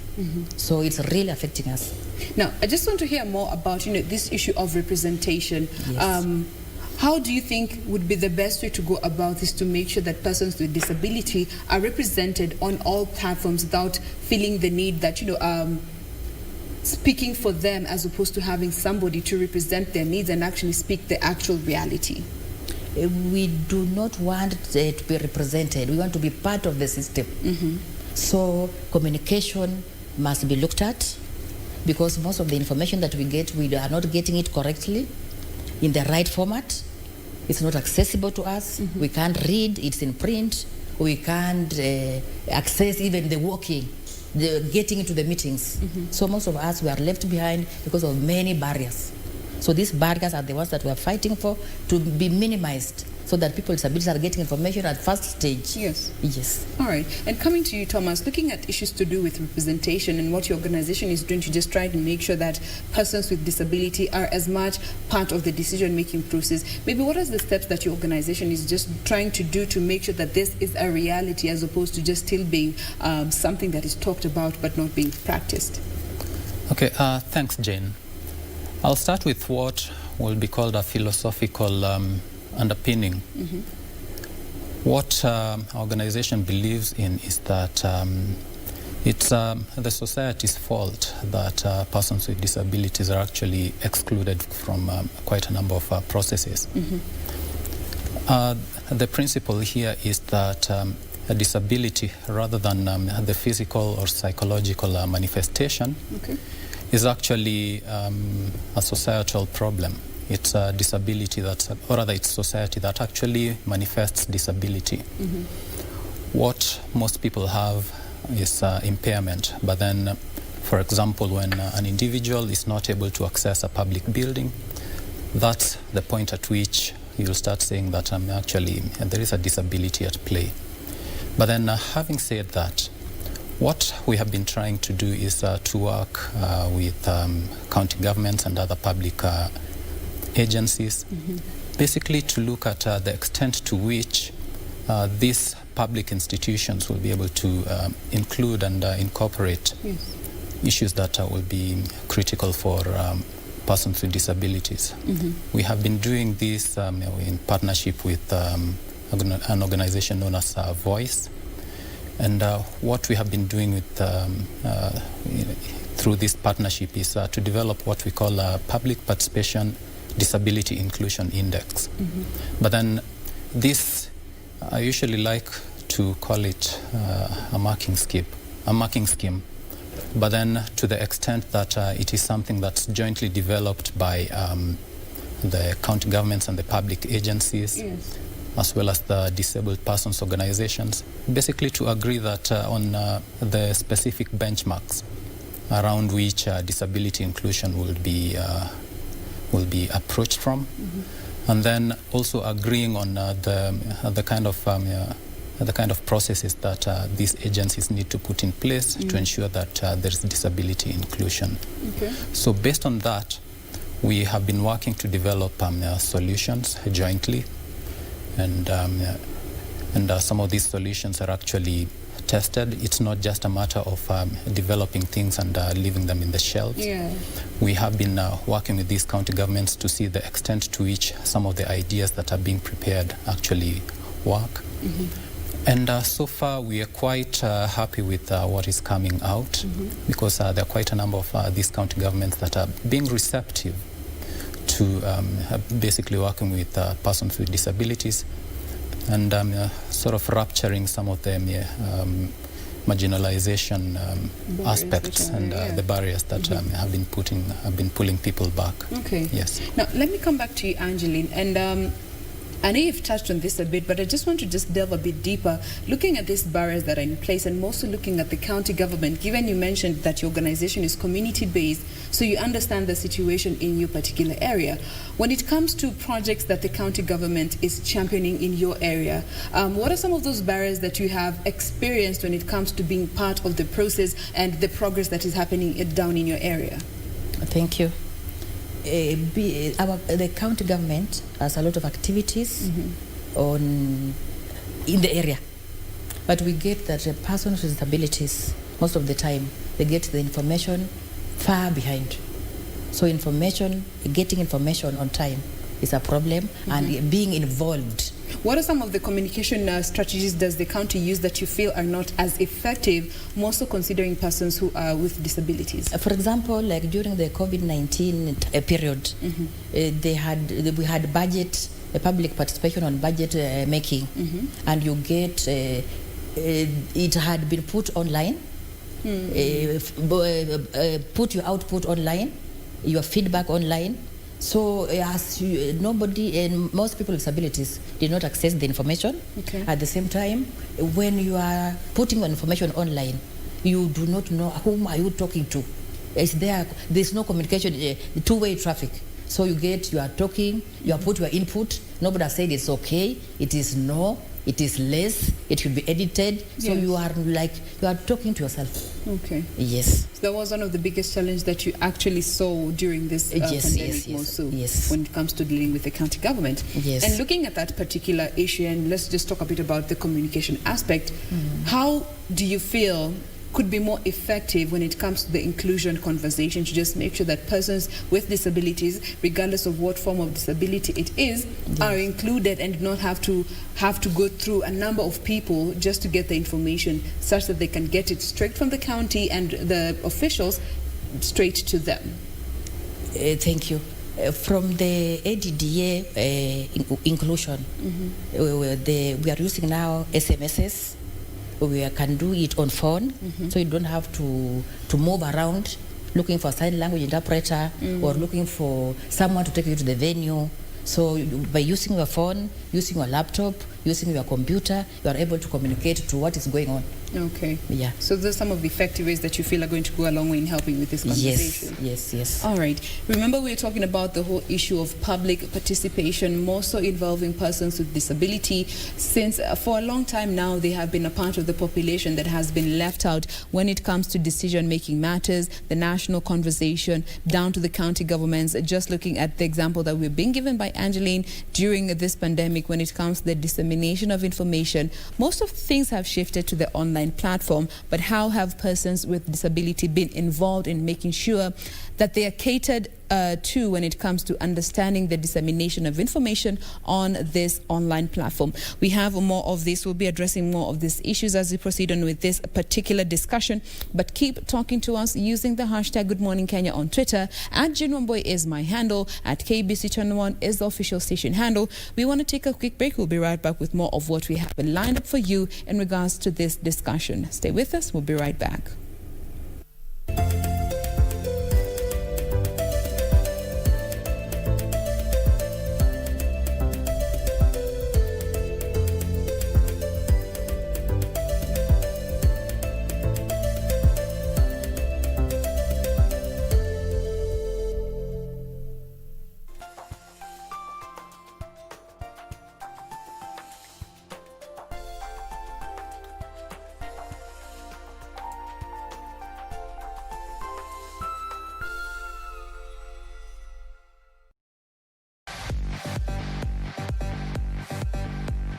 To the 2021 Africa Cup of Nations brings us home to another exciting qualifier where Harambee Stars host the Colasantes of Comoros Wednesday, the 11th of November at Kasarani.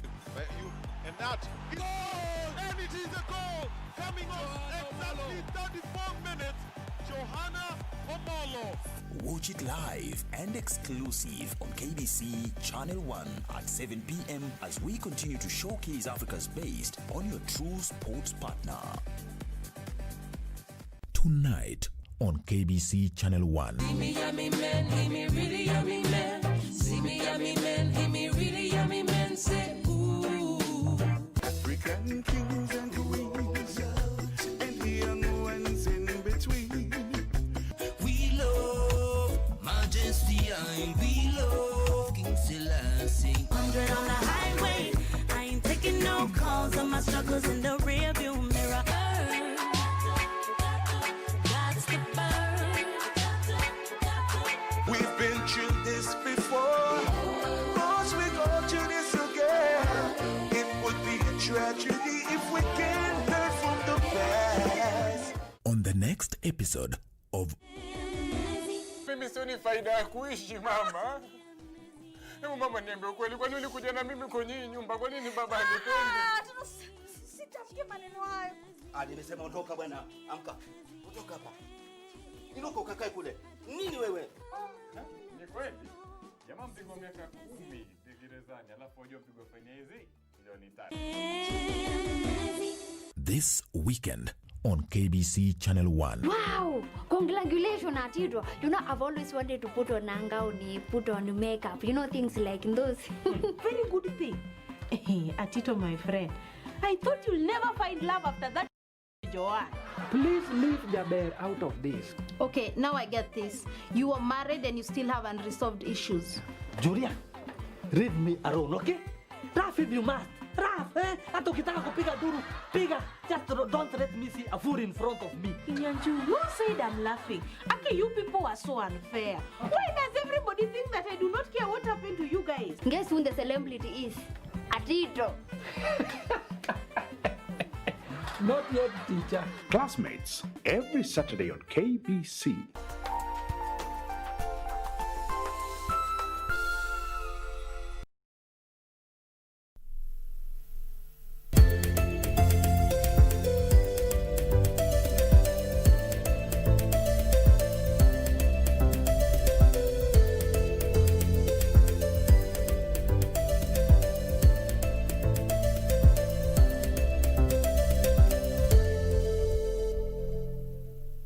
Welcome back. Thank you for staying with us. This is Good Morning Kenya. I am Jane Momboy. We are having a conversation about issues to do with inclusion and also involving persons with disability. And on Twitter, there's one Kingston saying, I want to be part of the decision-making process and stop being part of the invisible citizen.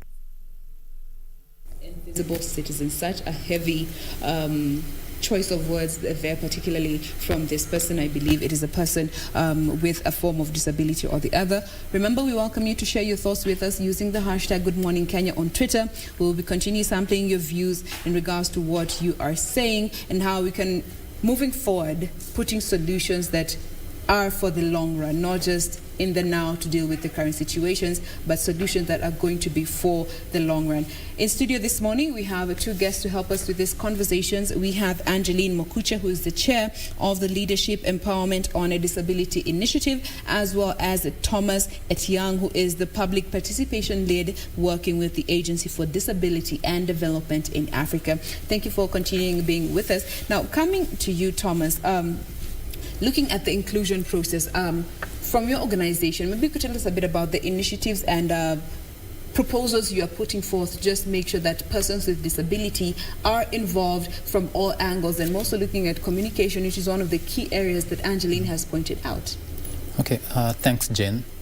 There are a couple of solutions that we have developed, as I said, jointly with the disabled persons organizations and the county government. For instance, through various discussions and deliberations, we have seen the county government of Makueni prepare a very deliberate cabinet memo that deals with matters inclusion. We have seen the county government of Nairobi now deliberately talking about setting up a one-stop care desk at City Hall Annex. Very recently, we were in Nakuru, and the county government of Nakuru was talking about popularizing the disability fund. There were a couple of meetings that went on. Yes. But more importantly, one of the things that we have been trying to deal with is the whole question of access to information. And in this regard, we are trying to see the extent to which we can use mobile telephony to ensure that persons with disabilities are able to participate in the governance processes.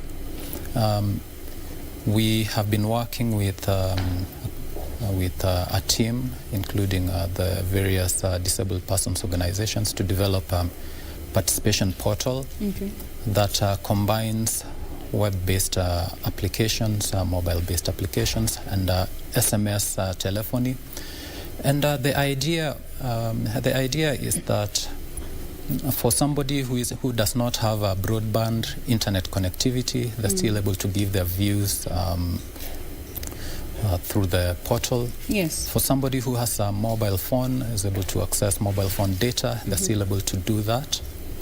And also for somebody who is able to access a computer, they're still able to do that. It's just a matter of logging into the system, registering.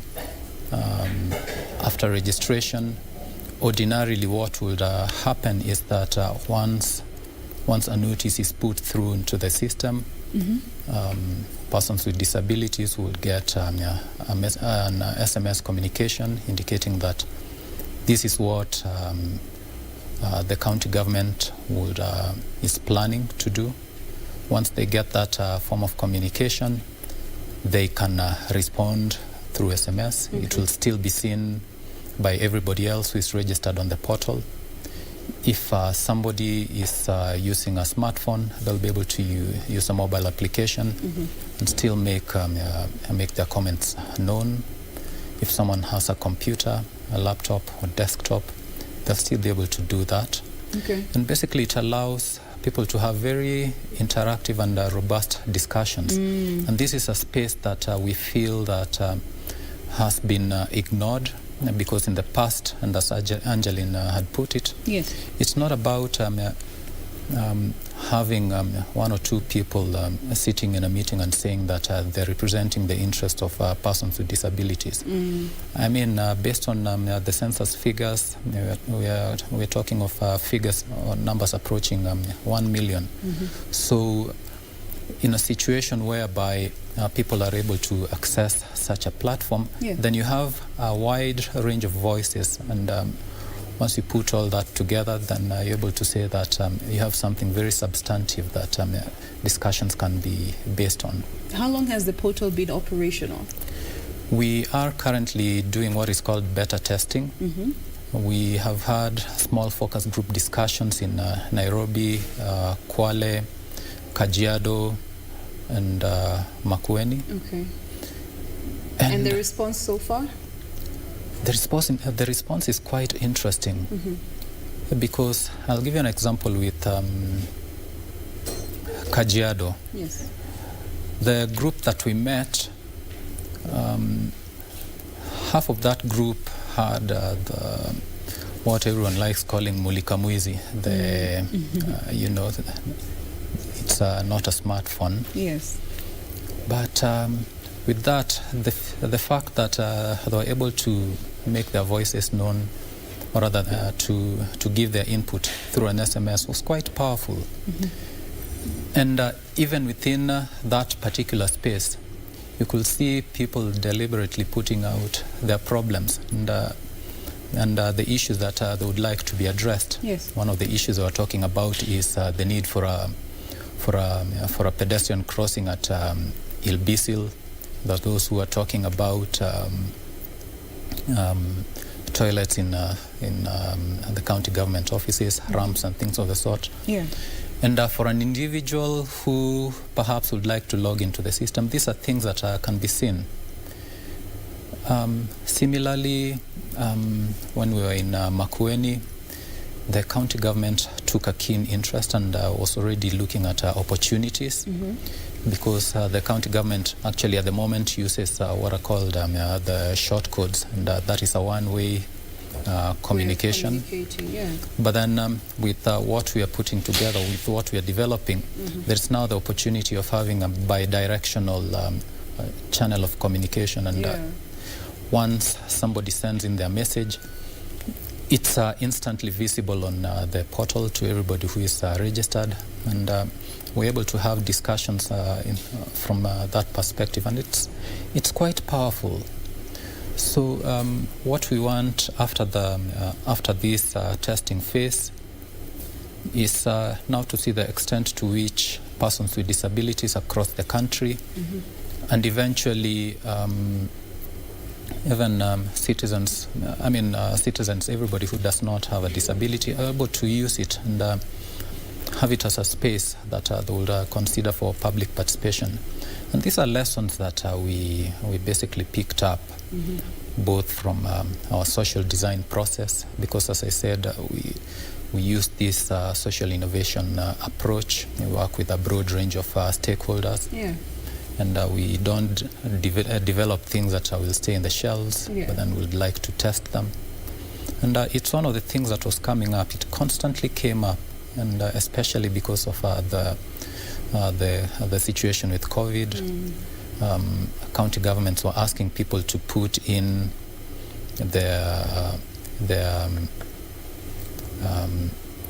ideas on the county budgets.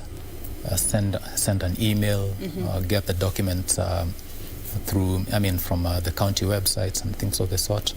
But then once we have such a system in place, then it's possible that once the county government, let's say, puts up these documents, then we'll have very robust interactions.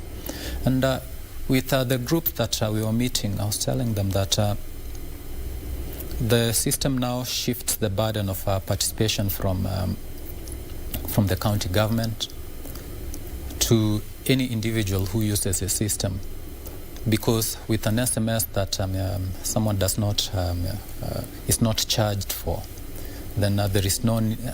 We don't have any reason as to why someone cannot respond. Yeah. Okay, because we always talk about implementation being the problem. We have very good policies in place. The complaint about them being pretty on paper seems to be trivial than we know, choose to accept. And coming to you, Angeline, I'm looking at this particular portal and looking at the benefits that lay inside. What are those benefits that you see are directly geared towards, helping and attending to the needs of persons with disability when it comes to this conversation about inclusion and empowerment? Thank you. Looking at statistics, persons with disabilities are taking like 10% of the total population. So we are looking at a population of about 6 million persons with disabilities. And our government has taken sign language to be a national language. So I would look at this a national index that is being, this program that is being done by ADDI. It should be adopted by Kenya so that it's like a government document, because it's really going to solve a lot of issues for persons with disabilities. All right. Yeah. And recommendations moving forward as we draw this conversation to a close, looking at issues to do with barriers that are in place when it comes to running for public offices, offices for persons with disability, issues like those, issues to do with accessibility to public spaces, schools, especially now with COVID-19 and the restrictions that are in place. We're being told this is the new normal, so we need to adjust with the changing times. From where you sit, what are some of the recommendations moving forward, looking at these issues that you feel are best suited for persons with disability? Thank you. The government has done much. National Council for Persons with Disabilities is also doing much. The major problem with the policies that we have on persons with disabilities is implementation. So implementation is a big issue, and we would like to push further for adoption and implementation of the policies that are already in place. Okay. Yeah. So we need to do better when it comes to the implementation process. Yes, yes. All right. Thomas, as we draw the conversation to a close, looking at issues to do with awareness, dissemination of information, accessibility, empowerment, and these conversations involving persons with disability, what more can we do to just make sure that it is a reality? The first thing that I would say, and as I speak to Kenyans, is that persons with disabilities do not require PT. Persons with disabilities require equal opportunities that are available to all other Kenyans. The next thing that I will say is that we should focus towards making our society more inclusive, to ensure that all opportunities that are available are equally taken advantage of. And as we do that, we should move away from, as we are looking at schools, we should be looking towards inclusion rather than integration, ensuring that learners with disabilities are able to access schools in the same way as other learners usually do, because a friend of mine usually tells me that we may be focusing on special schools at primary and secondary level, but then when it gets to university, nobody talks about special universities. When you're using a matatu, nobody talks about special matatus. So from the get-go, it's important for society to look at inclusion, to look at the extent to which persons with disabilities will be allowed to fit within the system as it is. Okay. And then in terms of policies and where we would like to move on from here, I know there are discussions that are going on regarding the Persons with Disabilities Bill. This has been a process that has been dragging for years. We hope that it's something that will be concluded soon. We know that the BBI report has made reference to that. The things such as the sign language bill that is still lying somewhere, that needs to be taken further. The Ministry of Education has the sector policy on education and for learners and students with special needs. That needs to be embraced. And as we are looking at public participation, it's important for the county governments to look at modalities through which such spaces will be made inclusive. Now, finally, regarding the mobile application that the online application that we are preparing, we will be we'll be launching it in a couple of days. I think towards the end of next week. So it can be accessed from husiswa.addaafrica.or.ke. So once somebody logs into that website, they'll be taken through some processes. They'll be able to register and participate. And then we'd like to see the extent to which Kenyans will be able to embrace that, so that we can push the whole discourse on inclusion even further. Absolutely. Yes. And that is what we aim to do. We need to break down these barriers when it comes to inclusion of all persons in this Kenyan population. We have been speaking with Thomas Etiang, who is the public participation lead working with the Agency for Disability and Development in Africa, as well as Angeline Mukuche, who is the chair lady of the Leadership Empowerment on Disability Initiative.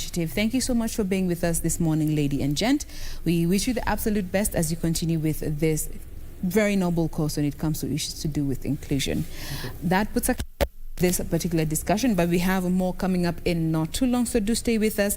Good Morning Kenya is not over. The hashtag is still Good Morning Kenya on Twitter.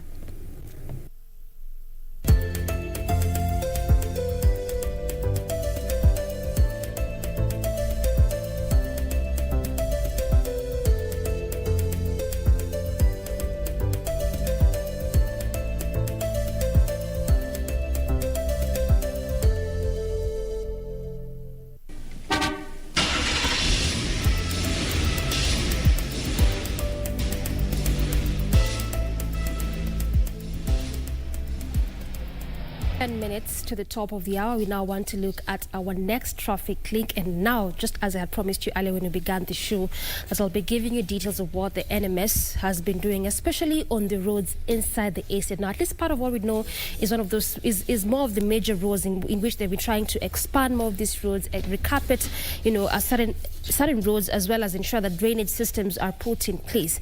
But how about the roads inside the estate? Remember that NMS, when they came on board in March, around there, they mentioned that at least part of the works they will be doing, aside from the other mandate in which they were given, was to ensure that most of the roads in the city would be passable. And when I say passable, this is of course meaning for vehicles as well as for pedestrians. That is why we've been seeing a lot of works in regards to pedestrian walkways and cyclist lanes, especially around Kenyatta Avenue, as well as different other areas.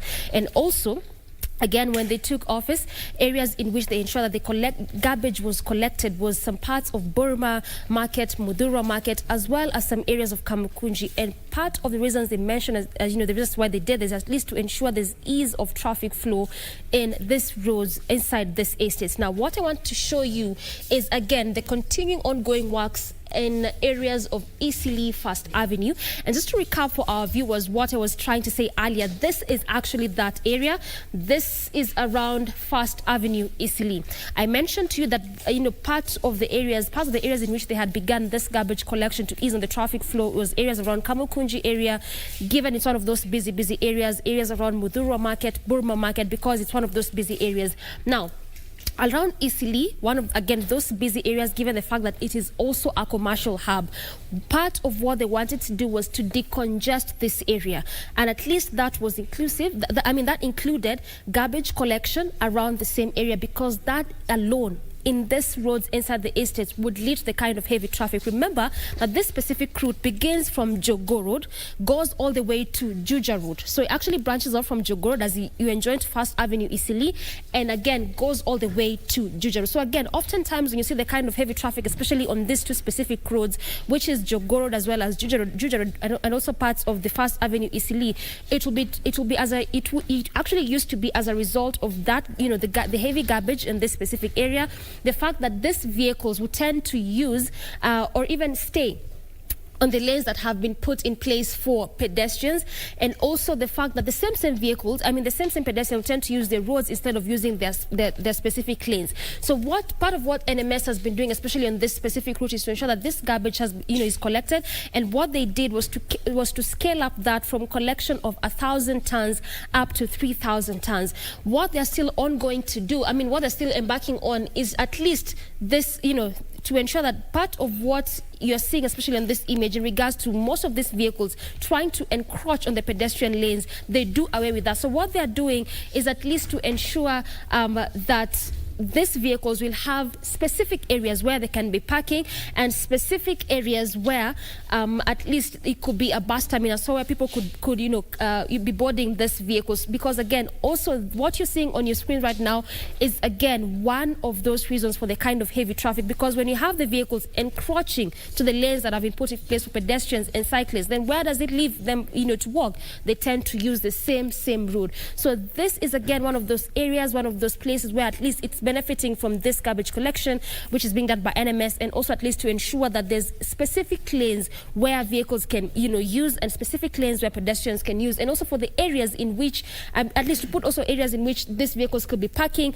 and also areas which could be specific bus terminus. So how about we look at the traffic flow on this specific area, try to see if at all whatever works they've been doing have been serving their purpose, because part of the reason as to why they were doing this, or they're still doing this, is at least to reduce and ease on the traffic flow on this specific route. I have told you that it begins all the way from Jogo Road and it goes all the way to the other side of Juja Road. So this is actually that area, First Avenue, Eastleigh. Now, we'll just begin from the areas of Juja Road as you head over to Jogo Road, because that is where that stretch actually is, begins there. And this is how it is looking like in terms of traffic, the Eastleigh First Avenue area. And looks like, the works in which that body has been doing, at least to decongest the specific area and to ease on the traffic flow, looks like that has been serving its purpose. Because when it comes to traffic, there's not even traffic on this area. Now, also, the fact that, yes, there's no traffic, it could also serve as a good alternative route for those that are coming from Juja Road and do not want to make do with the traffic around Mlango Kubwa. And also for those that are coming from Jogo Road, given the fact that there was heavy traffic earlier on, especially on that specific route, but still coming with the same area, the Eastleigh First Avenue traffic is just building up. And actually, it's just a slight traffic on that junction as you come through Eastleigh Avenue. This is actually as you leave Juja Road. That is just where there's traffic. But again, it is a very manageable kind of traffic. Away from that, moving at a pretty fast pace. This has been well shown by the green color there. So anytime you see the green, it just means that there's no traffic, moving at a really, really fast pace. And that is what we are witnessing here all through this Eastleigh First Avenue, moving pretty fast. In fact, no traffic at all. And this comes all the way through the shopping mall roundabout there as you branch off again to the other side of Eastleigh before you enjoy Juja Road on the other side. So it looks like it really not so bad. In fact, not so bad at all. Throughout also the entire roundabout, there's not that heavy kind of traffic. In fact, on major parts of this roundabout, it's just smooth sailing, moving at a really, really fast pace. So again, if at all you're coming from Juja Road and you don't want to make do the traffic on those areas that I mentioned, then you can clearly use this Eastleigh First Avenue as your alternative route. Then you branch off at this roundabout. This is actually the area where you branch off, because again, if you go all the way through straight, then you're going all the way to Jogo Road where there's heavy traffic. So this is where you branch off from this roundabout around the shopping mall there. Then again, you go with the same road, which is around Eastleigh area. Then you branch off again to the other side of Juja Road before you come to town or to the city center. But away from that, still sticking with the same road, the First Avenue Eastleigh, also away from the roundabout, moving at a really, really fast pace. No traffic at all. And the beauty of that is that this is actually on both lanes. So it means the lane that is leaving Jogo Road through Eastleigh First Avenue, heading all the way to the other side of Juja Road, as well as leaving Juja Road using the same road, coming all the way to Jogo Road. Moving pretty fastly, no traffic at all. But look at this specific area as it comes, from Jogo. That's why I was mentioning, if at all you're also coming from the areas of Jogo, you can clearly use the Eastleigh First Avenue also as your alternative route. And again, you still branch off to the same roundabout and joining to the other side of Juja Road. And that is how it is looking like this morning when it comes to traffic. At least the major parts of this specific route, the First Avenue, no traffic at all, moving pretty fast. So it only means that the work's being done, but the Nairobi Metropolitan Services, at least on this specific route, in terms of decongesting of that area, as well as also just easing up the traffic flow, looks like it's been serving its purpose. But at least as of now, this is how it's looking like in terms of traffic. We've just been trying to focus on what has been happening along Isili First Avenue. Sam. Hi, Doreen. How are you? Hi. Everything okay? Yes, I hope you are. Mimi okay. Niko Salama, and everything is well. It's time now to get into the politics of the week. Thank you so much for making time, and welcome to the only way to start your day. Good morning, Kenya. My name is Samuel Njoroge. Remember, you can engage us online at KBC Channel 1, hashtag Good Morning Kenya, at Sam W. Njoroge. Let us know what you think about this show. Let us know what your questions are and your contribution in as far as the viewpoint is concerned. Today, we will be focusing on the BBI.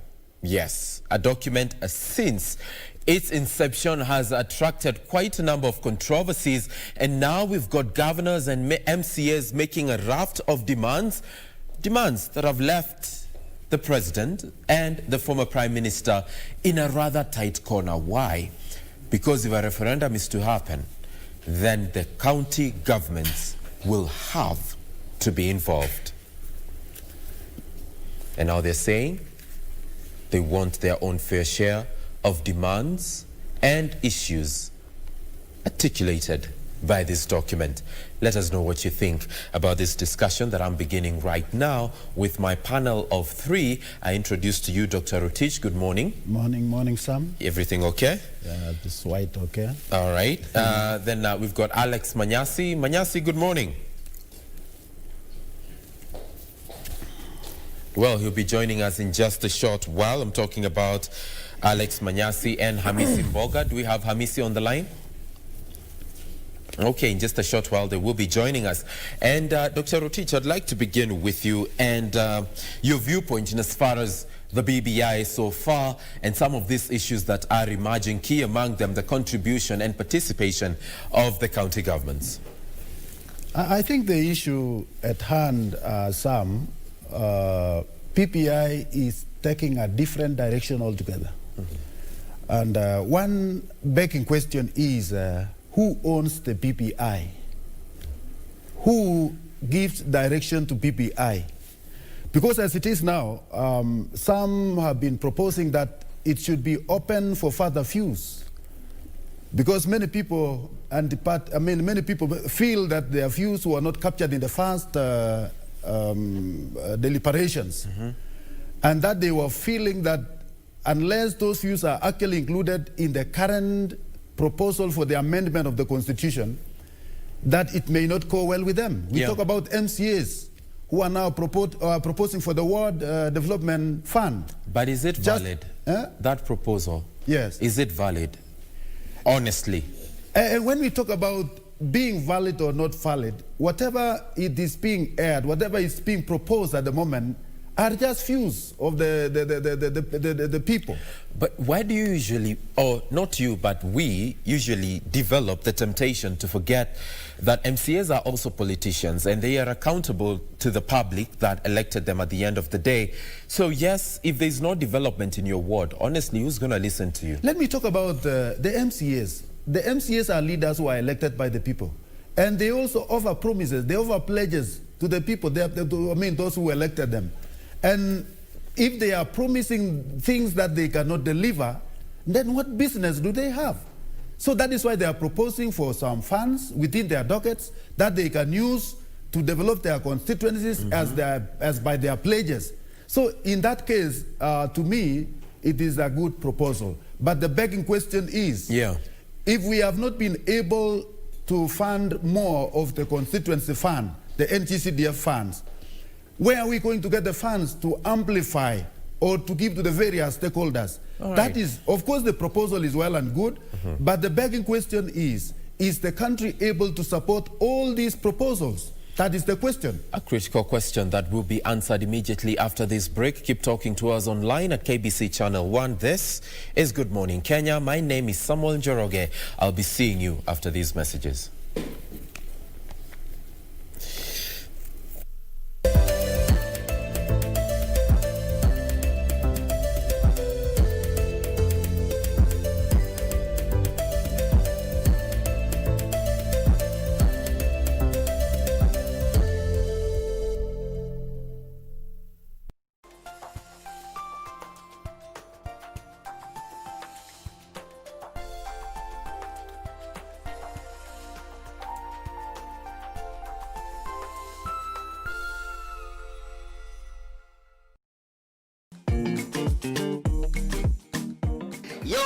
Yo, muliitisha mtu wangu na tukawapatia. Mwenzako I feel so good pindi nikikuona.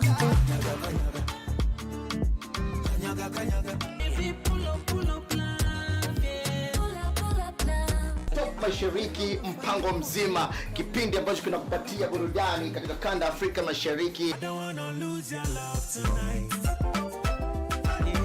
Ukiwa na mie Munyi Kazungu hapa, nite kaka mkubwa na kuletea mahanja.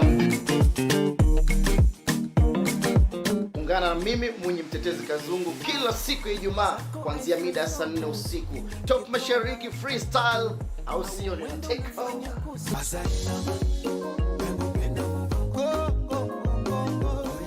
This weekend on KBC Channel 1. We are being paid to show up to work from 8 to 5. Sometimes when that comes to an end, we are at a loss for words. It is one of the most memorable periods of my life because when you travel, you engage with people of different cultures, you meet people of different personalities, and you learn a lot.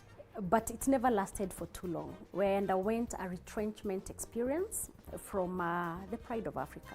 So imagine you've been retrenched 6 or 7 months down the line. I had to shift houses. You are living hand to mouth. I tell them that your employer ain't your mommy or your daddy. Two lionesses struggle to cohabit. Because I'm not going to stand here and be compared to some... Hey, Nancy, don't try me. As the coastal vacation brings Nancy and Joe closer. Nancy, you are full of surprises. What would you like me to do for you this morning? Or will it be? Now, can you give us some space? No. He? Ni usherati. Watch your mouth, Mother Teresa. Or what? These games that you and Nancy are playing. Na nyinyi mmekuwa akina nani kuingilia mambo ya wazazi wenu? Stringed, making a comeback. Hotter. You're just gonna stand there and stare at us? How do you think things will end up here? This is a conversation between your father and I. Sometimes it would be good if you would just stand your ground. Wait, Mtoto, wait. What happens between me and Mama Paul is none of your business. Bolder. You know Mama Paul is leaving you. So what? What? I'm done being your puppet and dancing to your tune and manipulation. We called the clients and told them that the project is done. Only on KBC Channel 1. Fridays at 8:30 p.m.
Welcome back to the program, and thank you so much for being a part of Good Morning Kenya. My name is Samuel Njoroge. We're still here with Dr. Rotich as we continue, canvassing the internet to allow us kindly to have Hamisi Mboga and Alex Manyasi still on the show contributing. But for the meantime, we invite your voice on this show at KBC Channel 1, hashtag Good Morning Kenya. This is the viewpoint where we are getting to look into the BBI and some of the emerging issues courtesy of the document this far. Dr. Rotich, thank you for being with the program this far.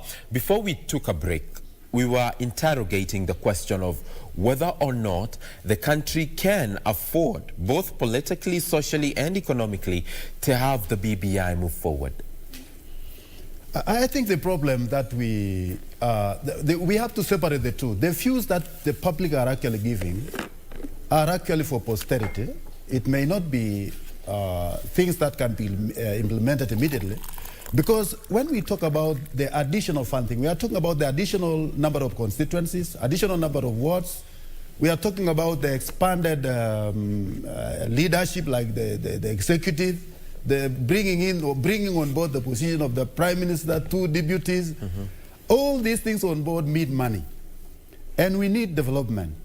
So away from all this, Mr. Sam, I'm foreseeing a situation whereby the country may not be able to hold on all the promises that we are making. You saw what when the pastoralists were giving their views, making demands for over 20 years for the equalization fund, and they stopped. You talk about the MCAs demanding about 30% of the 35% funds that goes to the county governments. And then you talk about all these. It is very good to propose. It is very good to talk about all these good things that will lead to the development of this country. But the begging question is, are we able to support as a country? Is our budget, is our capacity as a country able to fund all the proposals that we are actually making? Some may be very good, they are good looking, but are we able? That is the begging question, Mr. Sam. So the issue at hand, that in my own opinion, can we work on what is viable? Can we work on what is foreseeable, possible, so that we don't make demands for the sake? And again, when you see the leadership jostling for their own positions, another begging question is, will the public get a chance to give their views, which they never gave in the first case? Chance. There was a steering committee that was going around the counties trying to collect views of the public in as far as constitutional reforms are concerned. Is it honestly fair for us to argue out the need to have a chance now to make a contribution now that the report is out? Mr. Sam, you know that the governors gave their views. You know that the MCAs gave their views. You know that all the communities, away from pastoralist communities, they also gave their own views. And now, if they have opened a chance for those people who never aired their views to be given time to air their views, then it should be all-inclusive. And the question of inclusivity, Mr. Sam, is something also that has to be addressed. Because as it is, as of now, it is still take it all. Because you saw the position of the prime minister, the position of the president, and the deputy is still within the same party that has won. So there are a lot of things that we must look into. And the issue that I'm looking at, Mr. Sam, if we have to be very analytic, when you talk about the giving the youth a period, or a 7-year period, to recover once they get their jobs, once they start their business. The tax holiday. The tax holiday. And then you talk about, we have had issues that had been brought out by the government in the previous, whatever. Let's take, for example, the Youth Enterprise Fund. Take, for example, also the Women Enterprise Fund. Take, for example, the WESO Fund. All these things were brought in, and they were very good. At what stage did we fail as a country? How helpful is the concessional period of 7 years than the ways of fund than the Youth Enterprise Fund, than the Women Enterprise Fund. The reasoning behind that, Dr. is the fact that as much as these initiatives exist, we need to create an enabling environment for them to thrive.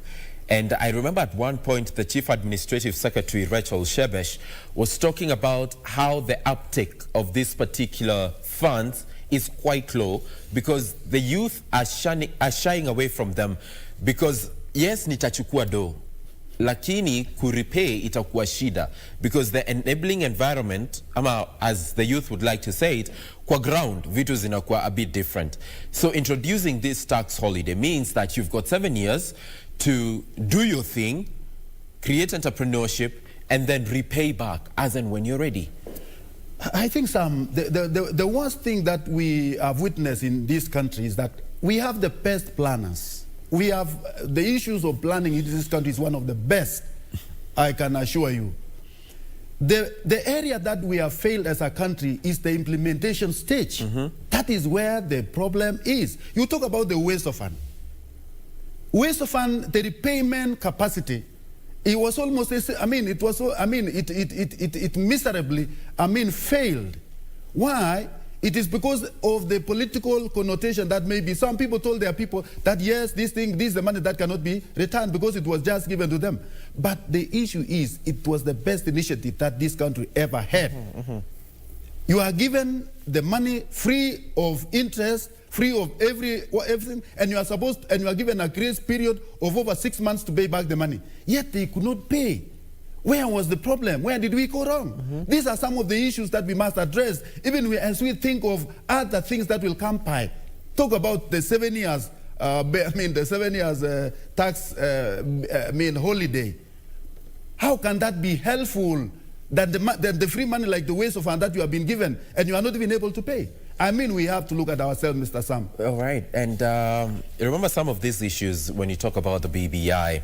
The implementation of the said report is going to take 3 tiers of implementation. The first will be amending the constitution by way of going to a referendum because there's some of those clauses that necessitate a referendum for them to be amended.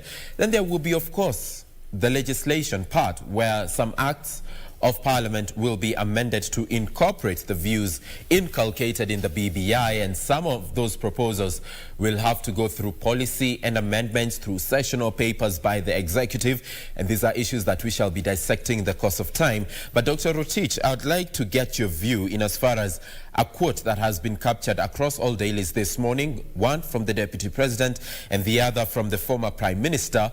And the Deputy President says recommendations by governors to better the workings of devolution has decentralized power, resources, and growth centers deserve attention. We must resist the temptation to build walls to shut out better ideas. On his part, the former Prime Minister says that it is basically done, and there is little likelihood that the new ideas will be pushed into it. However, there are groups that feel their views were not captured in the manner they were presented during the collection of views, and those are the corrections we are promising to make. Dr. Rotich. I'm surprised, Sam, because we are talking of a constitutional amendment process which must be owned by the people of Kenya. They are them to say, we want to extend the time, we want to shorten the time, this is what we want to do. But the biggest mistake that we are entering, Sam, is that this thing is turning political. It is turning to be a political contest, which is actually uncalled for in a constitutional making process. When we are looking, when you tell the owners of the constitution that, yeah, mahali penye imefika mwisho, you cannot give any more views. Yet you are an individual. My friend, what are we expressing as a nation? I can give an idea, Mr. Sam, that this is the way to go if we have to recover from the past ills of elections. Once you have given the direction, let the people drive the process. I would wish now the parliament come up with a program on how to have an input of what was not actually put in the past. so that we can have a document that will not be contested, a document that will be acceptable by all, a document that we can call it ours, a document that will be Kenyan in every kind. Kuna swali hujanijibu daktari. There is a steering committee that went around the country collecting views, right? And it was the chance of the public to give their views at that point. Is it a bit hypocritical now to suggest that the report is out and now we need to give our views? Yes, yet the chance was there to give the views, but we never did. But what you should understand, Joroge, this is our document. And further citation does not mean that we don't want the process to continue. Further consultation, I mean, it is key so that we don't come back to another PPI in 1 year or 2 years to come. But there will can we be able to say, let us waste a minute or two, if it is a waste, to be able to accommodate the ideas of those people whose ideas were not captured in the first capture, and enable the process to continue without any tussle? Is that a problem? Is that a mistake? But is that a mistake to any individual?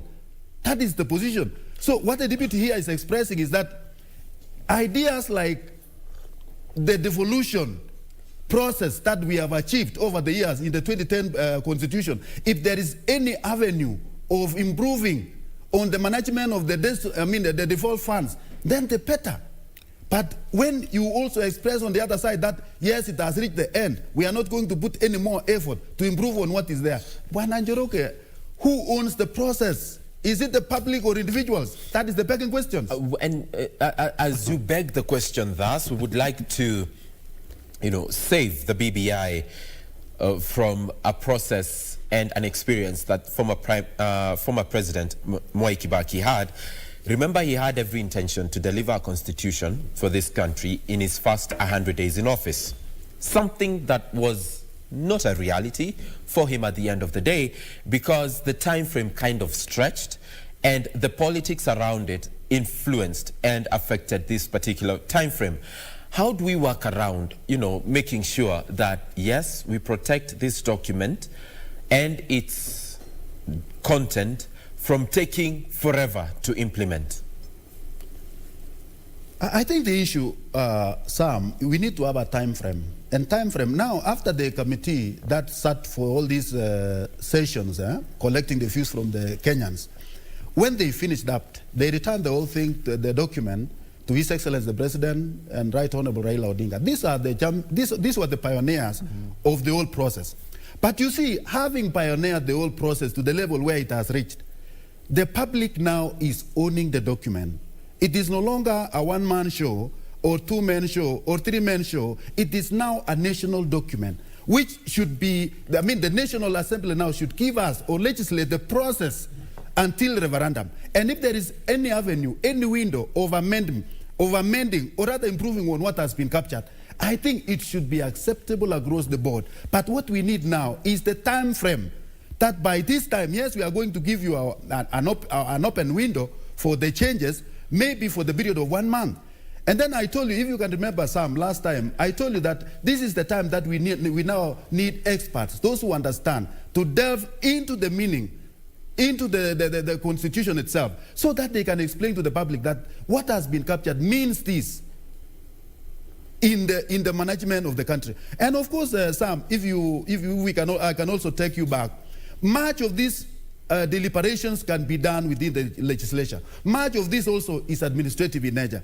So the centers where we are emphasizing that will attract referendum are those areas that touches on the leadership of this country, the changing of the structure of leadership, the bringing in of the position of the Prime Minister and the two deputies. The structure of leadership is what requires referendum. And I believe, to me, that is the area where we should be discussing the independence of Electoral Commission, the independence of the judiciary, how these organs operate in the current scenario as we bring about the BPI. Those are the important issues. The three organs of the government, those areas that the country is proposing to bring about the changes. Leave alone the issues about the time frame, the grace period of loan or taxation and all those things. These are things that can be done in Parliament. These are things that are administrative in nature. We have issues like those ones that are done under the Act of Parliament, several of them. So the issues that touches on the leadership of this country are the issues that this country should be discussing on, because it will affect their lives directly. Let's discuss those issues, Dr. one by one, and look at some of the demands that the governors are making. Number one, they want all monies held by parastatals that perform devolved functions to be transferred to the counties. Number two, they want IEBC functions devolved so that elections are managed at the county level. They also want the post of deputy ministers to be introduced and appointed from Parliament. They also don't want to be forced to appoint women as running mates, and they don't want to be held criminally, responsible for loss or wastage of county resources. Remember, there's also the issue about appointment and selection of deputy governors, something they say that should be done after the elections. What's your viewpoint in as far as this raft of demands by governors are concerned, Dr. I think what we need to do, Sam, when we talk about all the default function that has been taken over by the county governments and the monies that are held by the parastatals, to me, even the monies that has been devolved to the county governments has faced a lot of challenges. There are a lot of corruption issues that have been witnessed over the years. Billions of money have been lost. And I believe the division of sections that manages these funds is actually key, especially when we are still talking about the challenges of management that we are still witnessing in this country. Yeah. So my position is I think the money should continue being held by the parastatals, because these ones, parastatals are still the government, bodies that manages the public funds. And when the county government would have proved beyond any reasonable doubt that they can manage these funds in totality, that is the time when we can say we can now surrender all the monies to the to the county governments. But as of now, my own opinion is no. And on issues to do with the IEPC being devolved, yes, Sam? No, I'm just wondering, why is it that always there is the temptation of we elect people into office, but we don't trust them with decision making? What was the essence of it? It is not about trusting some, it is about the experience that we have had. We are talking about the people we know. We are talking about what we have witnessed. But we are the same people who vote them in. We have no problem. So why would I vote for you if I cannot trust your capacity of making decisions on my behalf? When you talk about trust, Sam, you are talking about trust once you have witnessed a person, in office. So how many people can tell about the history of one who was actually contested, is now the governor? We are talking about the capacity in our county governments to manage a lot of funds. That is the issue. And now that we are talking about the proposal that the BPI is making about 35% increment of the resources that will go to the county governments. If they have not been able to manage that's the little that they have been having, how are they going to manage all this jungle money plus those ones that are now from the parastatals? What informs your viewpoint that they have been unable to manage? We have witnessed wanton corruption, Sam. But it's everywhere. A lot of misappropriation of resources that we have witnessed. We are now 10 years since almost 10 years since we devolved the funds. But what we are witnessing today, we are talking about billions of money that have been sipped into unproductive functions, which of course in this case it shows how incompetent our county governments are still we are still experiencing. Is it is it an incompetence of the county governments, or is it a creation by the systems such that they allow a lot of spillage and wastage at the end of the day? I think when we talk about the county government, we are also they have their own county legislative assembly who are supposed to be more competent in managing the funds. So what I'm saying is that the capacity of the county government managing all these funds is still one thing, out of experience, not out of a lack of confidence among our governors. No, I'm not saying that. What I'm saying, the capacity, the knowledge, the effort to manage these funds is still wanting. So that is why it is very safe if we have these other functional departments like the parastatals actually holding some funds, it will chip in some expertise management. IEBC being devolved. This is a national thing, and the functions of the IEBC only should be devolved, but not the management body of the IEBC being devolved. This is a very important body. It is a very sensitive, and it is actually the one that manages our elections. So it is not something that you can easily devolve. So my issue here again is the independence of the IEBC if it is devolved to the county government. Can we rely on the county government to manage, or have the IEBC at the county level being able to manage elections? I think the supervision still requires that it has to be national. All right. There has been also a proposal about creation of deputy ministers. I think they already exist in the name of chief administrative secretaries, but they want these deputy ministers to be appointed from Parliament. What's the validity of this viewpoint, Dr. Tari? I think it is the issue of responsiveness that has been looked into. Because when you talk about people, elected members of the county assembly, elected members of the National Assembly, these are people who are always available to answer queries direct from the respective quarters. And that is actually the urgency of them, the need that we have them within the premises of the areas of discussion, like Parliament, county assemblies. So to me, I'm also of the opinion that we have elected leaders of Parliament also being appointed as ministers, just the way we were before. I think that will also enhance the responsiveness.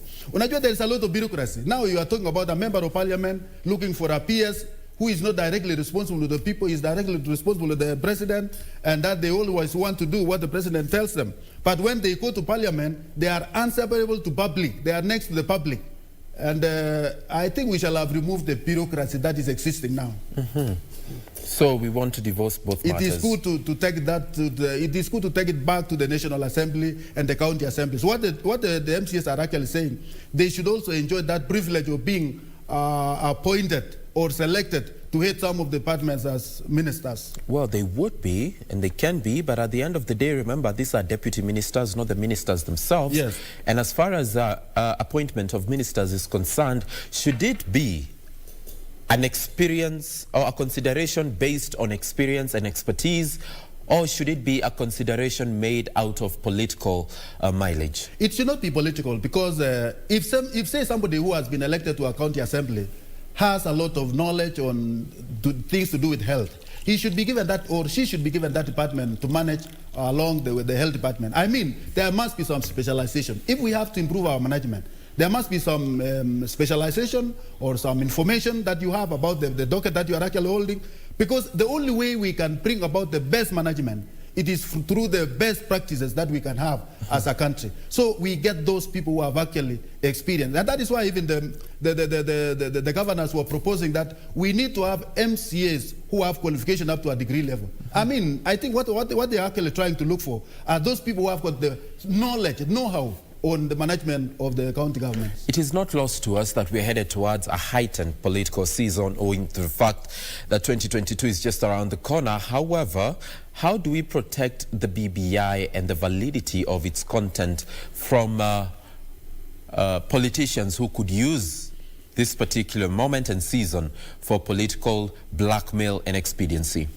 If you want to bring about the change, Sam, if you want to become a change agent, you should be devoid of interest in that particular field. And that is where we have a lot of contradiction. Because look at now the two, I can say, major contestants in the 22, even though the Right Honorable Raila Odinga has not declared that he's actually contesting, is a very viable person to contest in 2022. And on the other side, we have the Deputy President, who has also come out very clearly about that mind of 2022. Now, in this case, if we have now the two, the Right Honorable Raila Odinga is now spearheading the issues of PPI. I mean, how can he be indifferent in this process? If there was anything to go by, I think there should be left to an independent body, or rather we should have left everything to His Excellency the President himself. Because Everybody knows that the president retires come 2022. That is what everybody knows. And whatever view that he gives, it is independent. Atwoli doesn't seem to share your view, Dr. He believes the president is too young to retire. No, but you see, I'm reading what the Constitution says, Mr. Njoroge. Whether they are behind the scenes arrangement, I don't want to know that one. What I know is that the Constitution of this country it stipulates that as by the end of this period, His Excellency the President actually will retire. And based on that, is better placed to advise the country on the way forward. But He has. On countless occasions, the president has said that he has no interest of clinching into power. When the time comes, he will vacate office and he will retire. But we appear not to be giving him the proper environment to finish his term conducively. Or at least that is what pundits argue. That is actually the. Well, I concur with His Excellency when he said that he has 2 years to to deliver on the pledges that he made to this country. That one is something that he should be given room, away from politicking, to deliver on the pledges that he made to this country. Because 2 years is a lot, Mr. Njoroge. You talk about 2 years. It is actually, we have a lot of time. And we shall have lost a big advantage to this country if we don't allow the president to deliver, even on the Agenda 4. He would be leaving this country a more industrialized country. He would be leaving this country a better health nation. He would be leaving this country, without all these side shows that is shown by politics. I think even, I don't know, Sam, the issue of BPI, the way it came, it also disadvantaged the policies that the government has actually laid down to accomplish within that span of time. Because when you talk about PPI, it is politics in nature. And once we have started the process of politics, it is actually pro and against. And that is politics. And this one will drive us to the election time. We will not have time to do what the country has actually planned to accomplish in the next 2 years. And that is why you can see, Sam, His Excellency the President, the way he has applied his method, is now using more of his ministers to deliver. He's shying away from politics to the point whereby he only requires that person who can deliver with him. You can imagine the kind of pressure that he has. He has to deliver. He's holding a PPI on this side that it must pass through to give out the inclusive nature of what we want before the election come 2022. But these are issues that are very delicate. We are juggling the liver, like Michuki said. We're handling a very delicate thing. You are holding the country here to deliver on your pledges, and you want to deliver also on the safety of the country come 2022. I'd like to get your final word in as far as the BBI process is concerned, and what should it be informing critical considerations moving forward in as far as implementation and realization of this document is concerned, Dr. I think what I want to advise is that the process should be people's driven. It should be people's driven. The time frame should be on, the parliament should come up with a schedule, a very clear schedule, on when the referendum will be done and how long will the views will be undertaken, so that we know that by this month, all the views that those who are actually thinking that they were not accommodated can give their views within a particular period of time. And that alone will bring about what we call non-contested amendments. All the people will support it. But if we close the avenues for those people who want to propose, for those people who will bring about whatever was not considered in the past, we are actually inviting problems. And that may not occur well. Because even if this document will ever win, it will be an unpopular document. Because not many will actually. So the issue that I have in my hand, and that is something that, let it be Kenyan driven. Let it open up and let them give a time frame when this process should actually stop and give room for a referendum. Because before the next election, we must have had this referendum issue. Because if it was to solve the problems that this country has been witnessing in every election, it means that we need to do it before the election. But all the views of the concerned must be accommodated, and everybody must be listened to, and then an independent body should guide the process to the end. An independent body should guide the process to the end. Which body would this be then? I look at this stage, Mr. Njoroke, as I told you, experts should come in place to refine the document. Number two, all the views must be accommodated. Because when you have the side should say, no, it should not be accommodated anymore. You have another one said it should be accommodated. Those are contested views which should not be encouraged because it will bring in division. What I'm looking forward is to see Kenyans coming together, discussing together on the same level, and then agreeing on the way forward, accommodating the document which we should have been agreeable by all. And that will bring a lot of peace in this country. And if we are actually for peace, that will be brought by the PPI. That means all the sections, all the people must be listened to, and the process must be guided by Parliament, which I believe is an independent body as of now. Dr. Rotich, thank you so much for coming through and for sharing your insight in as far as the BBI process is concerned and the emerging issues that are coming up therein. We shall be interrogating this issue on the BBI as time goes forth, because clearly there will be those issues that will keep emerging, and we'll be right here to capture your viewpoint, to capture the viewpoint of the stakeholders, and ensure at the end of the day we are making a credible, independent decision in as far as this document is concerned. I will be bringing in my co-hosts, that is Jane Wamboi and Doreen Orange, in just a few to wind up the show, as we always do in style. This is Good Morning Kenya, the only way to start your day.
Just before we wrap the show, how about to take a quick look on the roads in terms of traffic, very briefly before we wrap the show, all of us.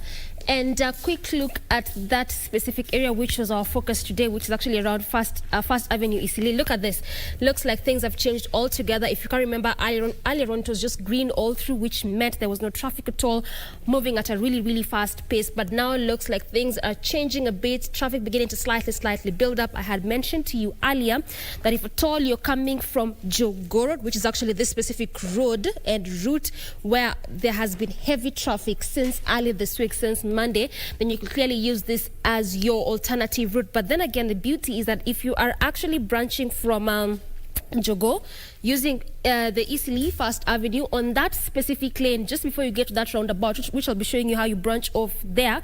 If at all you're going to the city center, on that specific one, it's green all through, which means there's no traffic, moving at a really fast pace just before you get to that roundabout there. So if at all you're coming from Jogoo, then again you can still use this as your alternative route. So where you actually need to come is use the same route, come all the way through this specific area, don't branch anywhere. So where you get to branch off is at this roundabout. This is the roundabout called the Diamond Palace roundabout, next to that shopping mall. You branch off to this specific route, branching off again still through Eastleigh, connecting to the other side of Jogoo Road before you get to the city center, because then again also throughout the entire roundabout looks like traffic is beginning to slightly build up there. But also again, if you're coming from Jogoo Road, you can still use the Eastleigh First Avenue on that specific lane, again branch off to the roundabout and connect that Eastleigh Road as well, coming to the other side of Jogoo Road. So if you're coming from Jogoo, don't pass the roundabout, because then again you'll go to the other side of Jogoo Road where there's again heavy traffic there.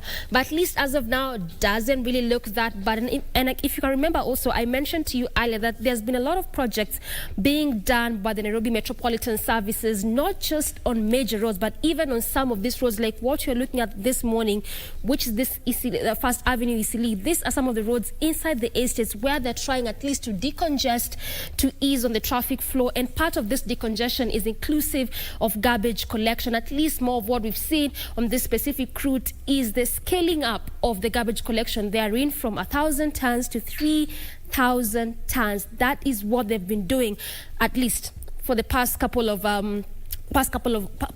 weeks, to make it easy for residents and pedestrians of that specific route. So that's how we wrap traffic this Wednesday. That is our last link. But of course, we'll be giving you more of these developments, what Kenya Urban Roads Authorities are doing, what KenHa is doing, what NMS is doing, and also the kind of traffic flow on some of these major roads, not just in Nairobi, but even beyond. Sam, as you wrap it up. As I wrap it up?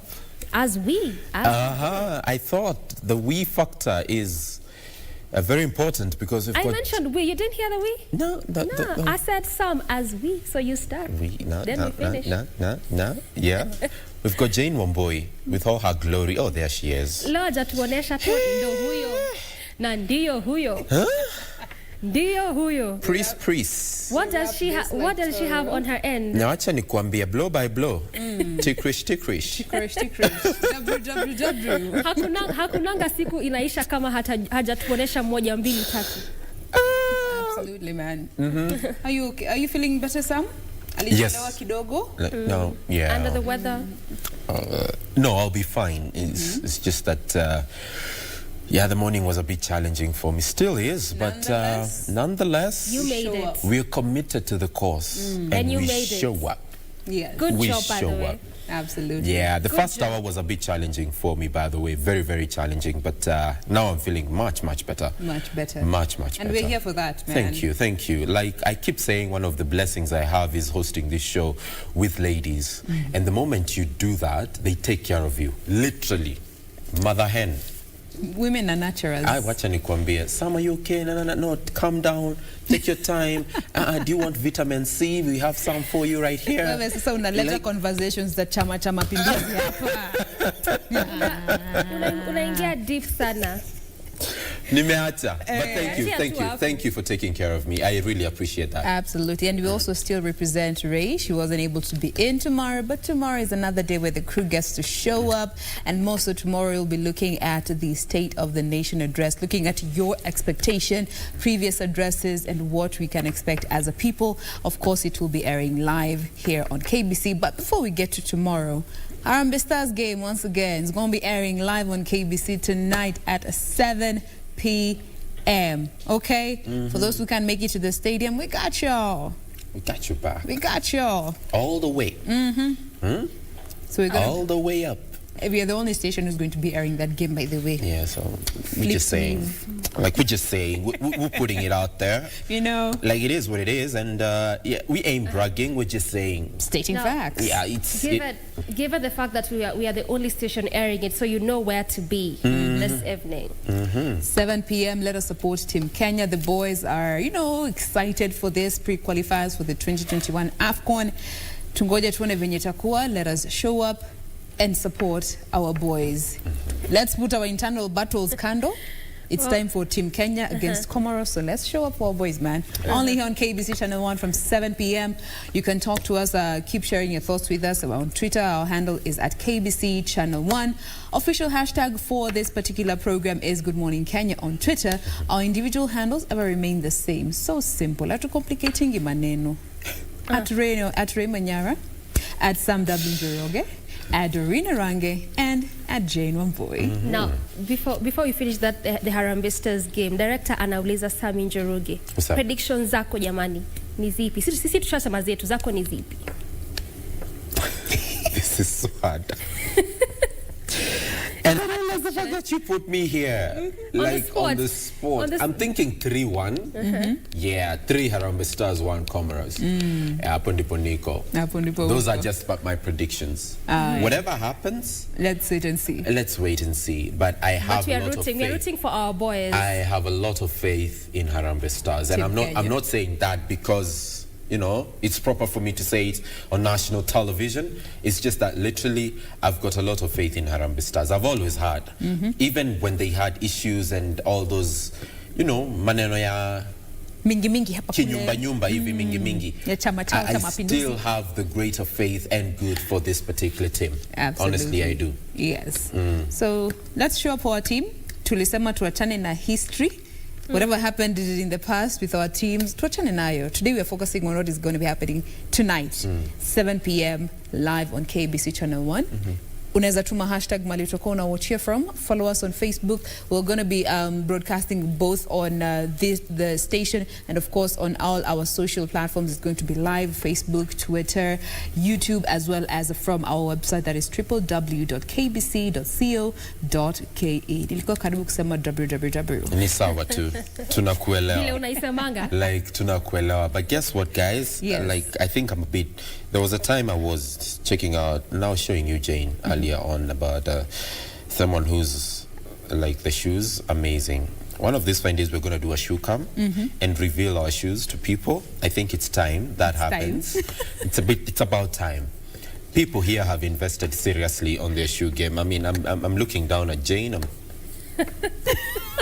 Story for another day. Okay, my name is Samuel Njoroge. It's time to wrap up the show. Asanteni sana kwa kuja. I mean, thanks for coming. Have a fantastic Wednesday ahead. We will be seeing you tomorrow for yet another exciting episode of Good Morning Kenya. In love.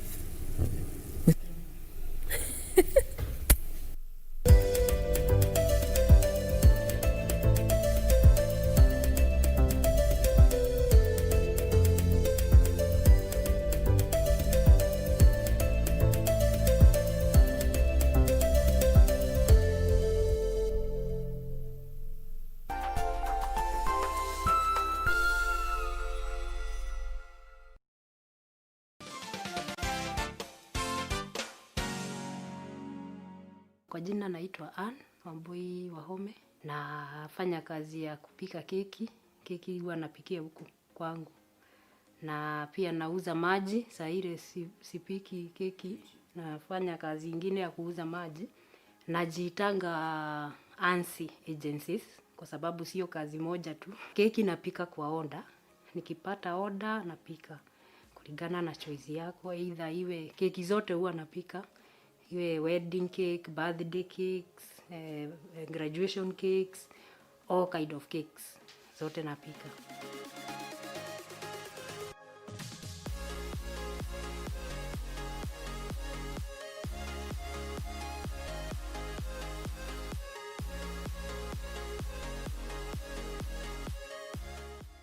Sai niko 4 years old kwa baking. Na siwezi complain. So far, nimefanya kazi na ni kazi mzuri. Kupika keki ni kazi mzuri juu. Sasa kama unaweza fanyia kwako kwa nyumba ama kama pia uko umerent, unaweza fanyia hapo. Lakini ile kitu naweza sema sana ukiwa kwako, hiyo ni more, it adds more advantage kwa sababu hutakuwa na pesa ingine ya kulipa rent.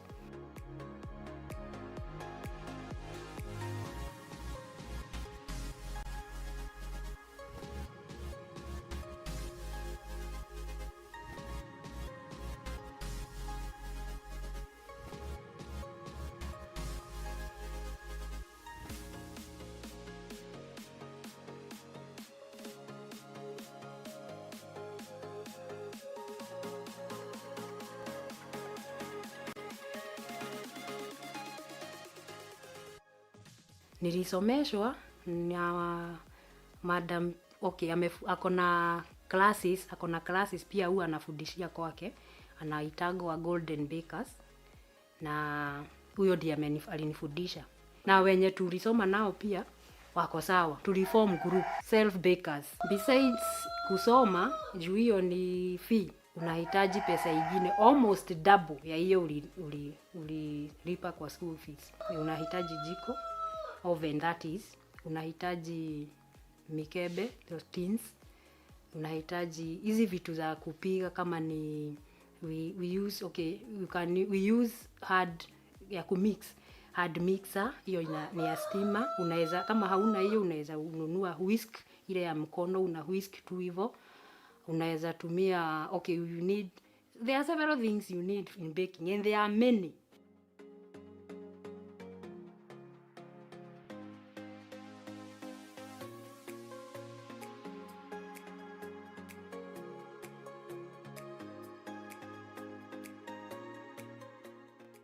hata ikuwe 100 kgs nitapika zote. Sasa hiyo inategemea na mfuko yako. Juu the more the kgs, the higher the price. The one I can say ilikuwa ya 54 kgs. Ni mtu alikuwa anatengenezea 800 people kwa wedding. Hiyo ni mwito. Ukiwa unapenda kitu inatoka kwako, you can go on as far as you can.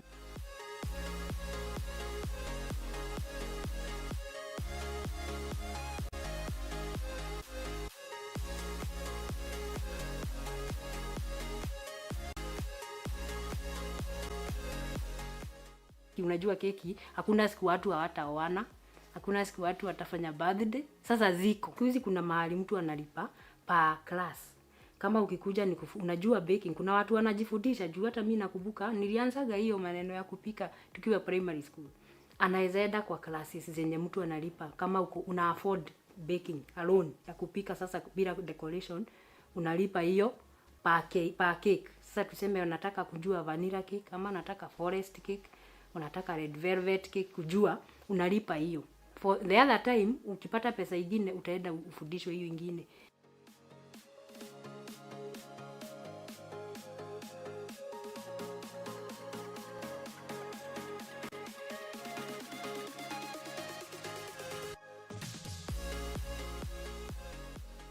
Zile keki mingi nimepata from reverse. I try as much as possible kufanya the best I can to my customers. Na nataka kuwe impressed na ile kazi nimefanya. Sana sana ni forest cakes. Sponge, they are spongy. Na hiyo I think ndio the contributor ile watu wanatakaga sana kwa hizo. My favorite ni white forest, one of them. Na kuna black forest pia, kuna red velvet, it falls in the same category. Sasa hizo ndio most ordered. Sana apart from white forest and red velvet, ile inafuata hizo ni fruit cake.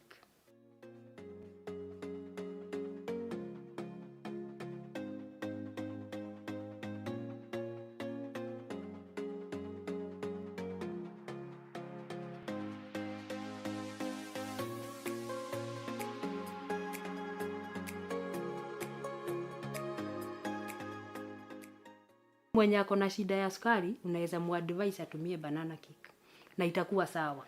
Anaweza tumia hiyo na hata sikia ati haina taste, iko sawa juu iko na sukari yake yenyewe. Hiyo sio ya hizi sukari zingine.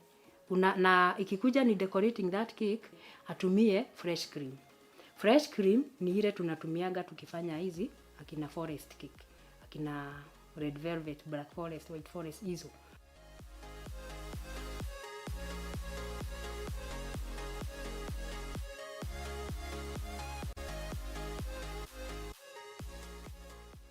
For how long keki inaweza kaa inategemea na keki ni gani. Kuna zile keki haziwezi kaa kama forest cake, as much as tunazipenda na ziko sawa, hizo keki hazikai for a long time. Ukipika unafaa refrigerate. Kama hauna fridge, unaweza pika leo keki, ukule leo na ukule kesho. Ukikaa hiyo siku nyingine utaona keki yako imeanza kumelt. Hiyo cream inaanza kumelt, imeanza kuharibika. Ile keki inaweza kaa sana ni hiyo fruit cake. Hizi keki zingine na red velvet pia inaweza kaa, juu hiyo tunatumianga maziwa mara. Hiyo ina act as hiyo ndio ina preserve.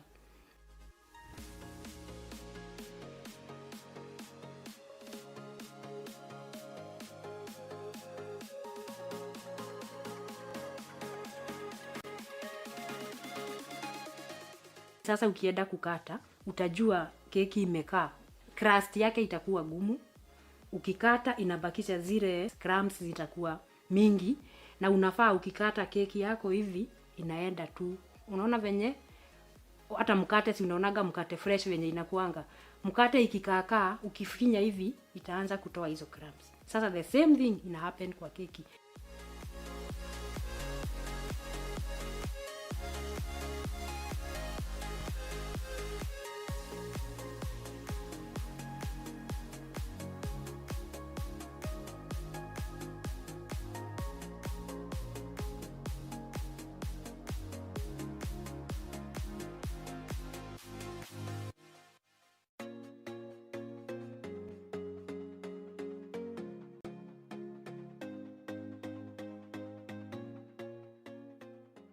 Kwa mtu yeyote anaweza kuwa interested ama anataka kujua, kusomeshwa, kupikiwa, I'm available.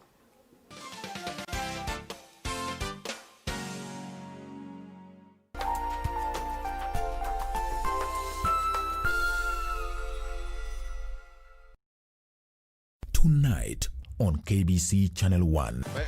And that goal! And it is a goal! Coming on exactly 34 minutes, Johanna Omolo.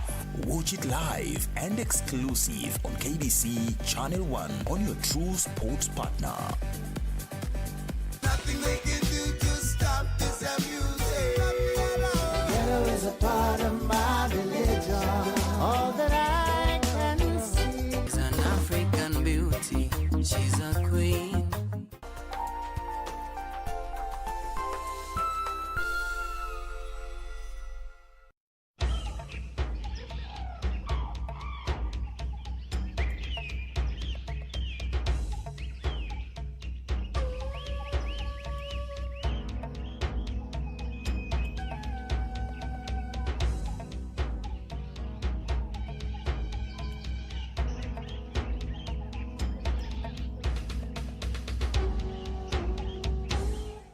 Article 132 of the Constitution and House Standing Orders obligate the President of Kenya to address a joint sitting of the Houses on matters that touch on national values.